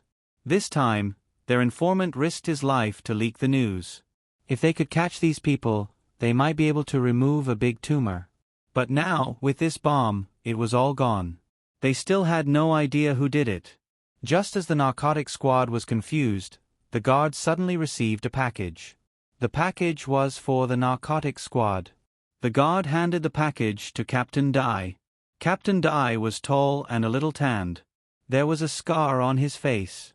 He did not look like a police officer at all. Instead, he looked more like a gangster. "Captain, what are you holding?" "I don't know. The guard just gave it to me. The name is, for the narcotic squad." Captain Dai put the package on the table. The people in the office immediately surrounded him. Could it be a bomb sent by someone? It was not like no one had done this before. It was normal for them to think so. "It's very light. It shouldn't be." Captain Dai took a sip of water and said loudly, "Open it and see." He asked people to take turns to weigh the package. It was indeed not heavy, and the package was not big either. It could not have contained a bomb. One of them took a knife and cut open the packaging tape. There were some newspapers stuffed inside. "Whose prank is this? Who sent us newspapers?" "It's all newspapers. See if there's anything under it." They pulled out all the newspapers from the package. After a while, they found an envelope. There was only a note in the envelope. "National Day gift package. I wish you a happy overtime." Everyone, this was definitely a prank. Are people so bored these days? They don't have enough fun on the internet. Have they started to play with the narcotic squad? These people should be educated. We're working for them, but they're using us as a pastime. The others were a little angry. After all, who knew that they were being used as a pastime? Those who were not angry were not normal people. Captain Dai looked at the note over and over again for a long time. The note was handwritten, but it looked a little like a child's. It was crooked and looked very clumsy. These people were already angry because of the previous case. Now that they were being played like this, they were even angrier. "Let's go and eat. We're so unlucky." "Captain, don't look at it. It's a prank. Let's go and eat." Captain Dai was dragged to eat. When he met people from other departments, this group of people immediately began to complain. Someone comforted them.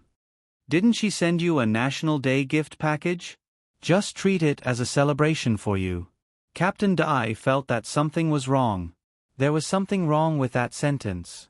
He mentioned a National Day gift package, but why did he say that he would be happy working overtime? When he returned to his office, his things were still piled up on his desk.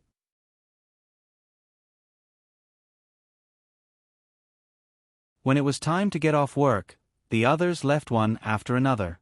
Only Captain Dai was left in the office.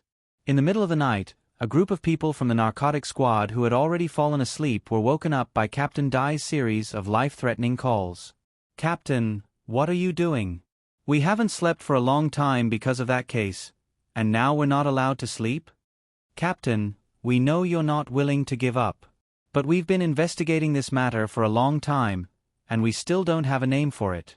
Why don't we rest up and continue investigating tomorrow? Come and take a look." Captain Dai ignored the complaints of these people and asked them to go to the office that was usually used for meetings. The blackboard in the office was already filled with newspapers. Everyone, "Captain, what are you doing?" Captain Dai pointed at the newspapers and quickly said, "These newspapers have traces of being sketched out. Some are words, some are numbers. I made a few displays and got an address." Captain Dai pointed at the address written on the side. Everyone rushed to the blackboard and looked at the newspapers pasted on it. Then, they compared it with the address written by Captain Dai. Everyone had a strange expression on their faces. People nowadays were so powerful that they could play with them like this. They thought that it was just a note. They didn't expect that there was a hidden meaning. The office was silent for a while. Then someone said, "Captain, what do you mean?" "Let's go and take a look. I think there's something in that place."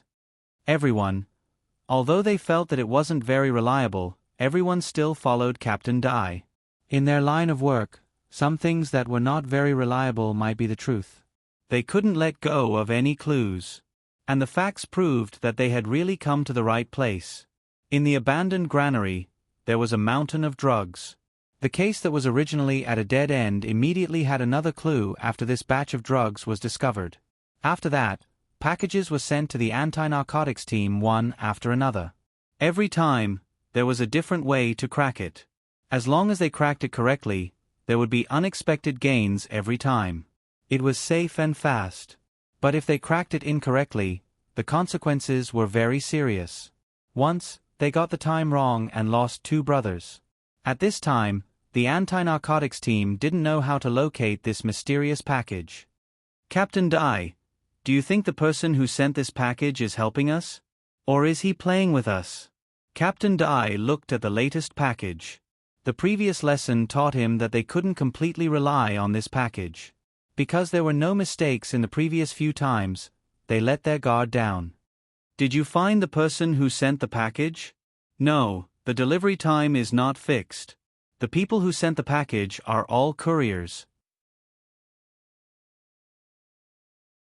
Although there is a logistics list, we can't find the logistics tracking information. Did you notice that these packages are targeted at the Black Tiger Clan? Several of the cases that we solved were more or less related to the Black Tiger Clan.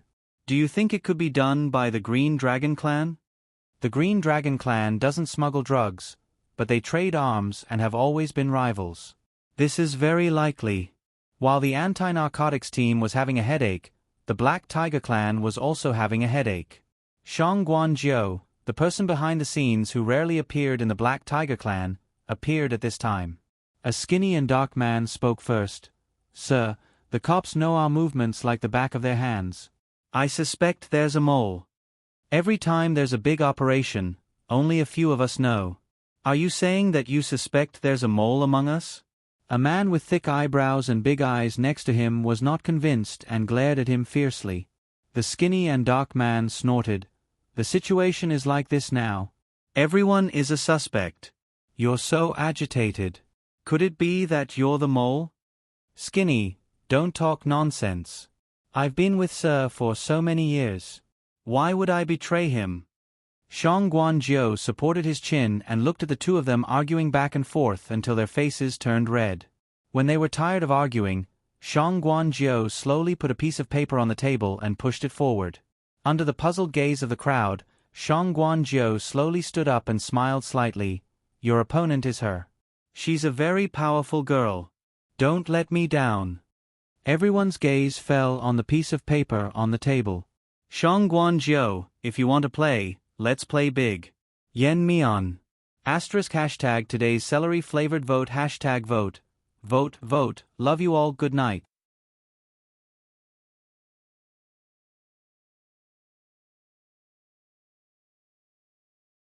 Chapter 679. Shi Shang had ruined the Black Tiger clan's business several times. She had asked the police to arrest most of the underlings before she started to confront the Black Tiger clan. Even if the Black Tiger clan members knew that Shi Shang was behind this, they couldn't do anything about it. They couldn't beat her, they couldn't scold her, and they couldn't even run away from her. This girl was invincible, okay?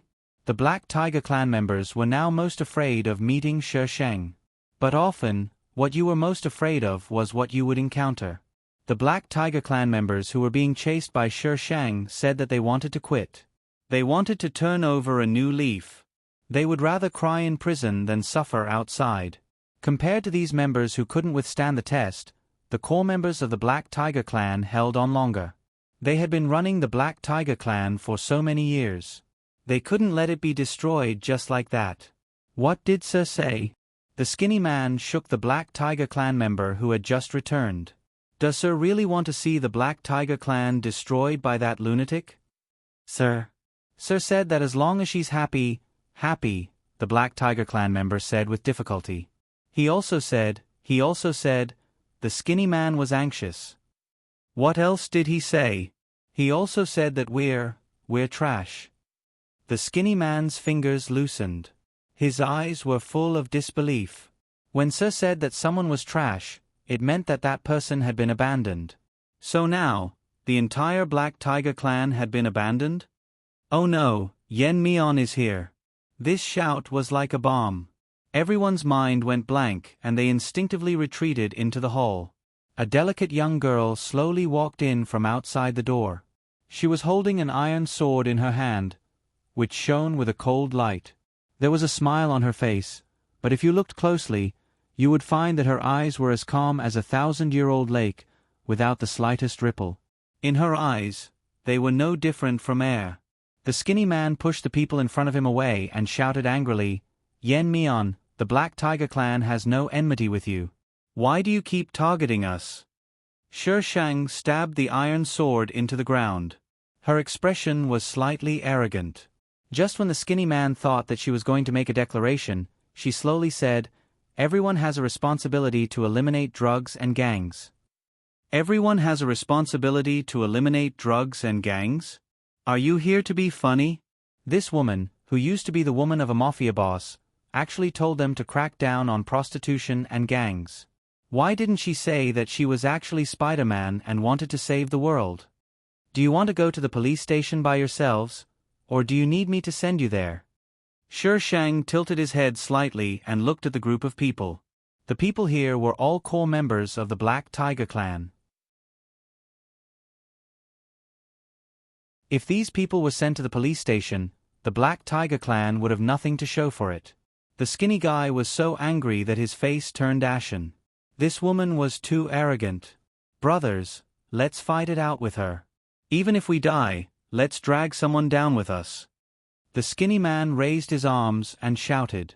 However, not many people responded to him. The others weren't like those who sat behind and commanded. They had seen this woman's valiant side. She had single-handedly turned the Black Tiger Hall into what it was today. Would she be easy to deal with? They didn't want to die. I surrender. I'll turn myself in. I'll turn myself in now. I'll turn myself in too. Two people threw away their guns and ran in the direction of Shi Shang. However, they had only taken a few steps when 2 gunshots rang out. The 2 people fell to the ground one after the other. This is the result of anyone who dares to run. The skinny guy pointed his gun at a few people who were about to rush out.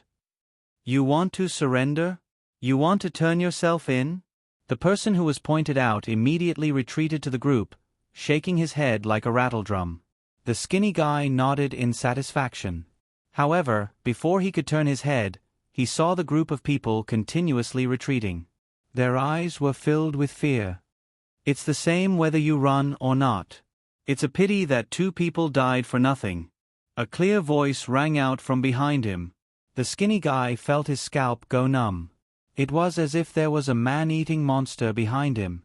If he moved even a little, he would be eaten. He had been in the underworld for so many years, but he had never been in such a sorry state. He didn't even have to fight head-on, and he was completely defeated. There was only one thought in his mind: escape. The sound of sirens came from afar. He had never felt that it was so pleasant to the ears. All the core members of the Black Tiger Hall were arrested. These people did not have time to destroy the criminal information in the headquarters, so it was all in the hands of the police. Coupled with some of the things that were constantly picked out during this period, the main few people were probably going to be sentenced to life imprisonment. In just a few short months, a huge tumor had been completely eliminated. This could definitely be compiled into teaching materials. The police did not know who was helping them from the beginning to the end. Some people suspected that it was the Green Dragon clan, while others suspected that it was an internal conflict within the Black Tiger Hall. However, no matter how much they suspected, they had no evidence. In the end, it could only become an unsolved mystery. It would be circulated in the circle for a long time. Shang Guanzhou, the mastermind, was also involved. However, even the Shi Shang did not know where Shang Guanzhou was. How could the group of idiots the police find him? There were several documents in front of Shi Fei. The tablet next to him was playing a video of a young girl fighting dozens of people alone. In the video, the young girl wielded the iron sword fiercely. The seemingly cumbersome iron sword looked very light when she wielded it. Although her moves were not methodical, they did not lack beauty. Every move and every style looked gorgeous and practical. If it was in ancient times, this would definitely be a rare visual feast. Shi Fei did not look away until the video ended. There were several people standing in front of him. They all bowed their heads, looking respectful and cautious. Shi Fei raised his head and looked at one of them. "You were not discovered by her?" The man immediately replied, "President Shi, we were very careful. She could avoid the detection of the police and so many surveillance cameras, but she did not discover you?" Shi Fei's voice echoed in the room, like a pressure that suddenly pressed on several people. "She is also a human, not a god. Their people were all elites. How could ordinary people compare to them?" Of course, this could not be said. He could only answer tactfully. Shi Fei threw the tablet from the table. 5 minutes and 6 seconds. Several people looked at each other, carefully picked up the tablet, and fast-forwarded to 5 minutes. At that time, the fight had not started yet. The young girl seemed to be talking to someone. At 5 minutes and 4 seconds, she took out her sword and quickly glanced in the direction of the camera. This may be a coincidence. The person holding the tablet did not believe it. If she really found out, why didn't she make a move? Why did she let them film her? 8 minutes and 25 seconds, 12 minutes and 41 seconds, 15 minutes and 6 seconds. Shi Fei continued to report a few numbers. Several people fast-forwarded. After watching the several time points mentioned by Shi Fei, they could not help but believe it. She really knew that they were secretly filming her, but why didn't she do anything? President Shi. Should we get rid of this woman? Add more thank you to the local tycoon, Buried, for tipping RMB. You're tuning in to the Narrate and Escape YouTube channel. Don't forget to subscribe and join us on this journey to catch the most captivating stories.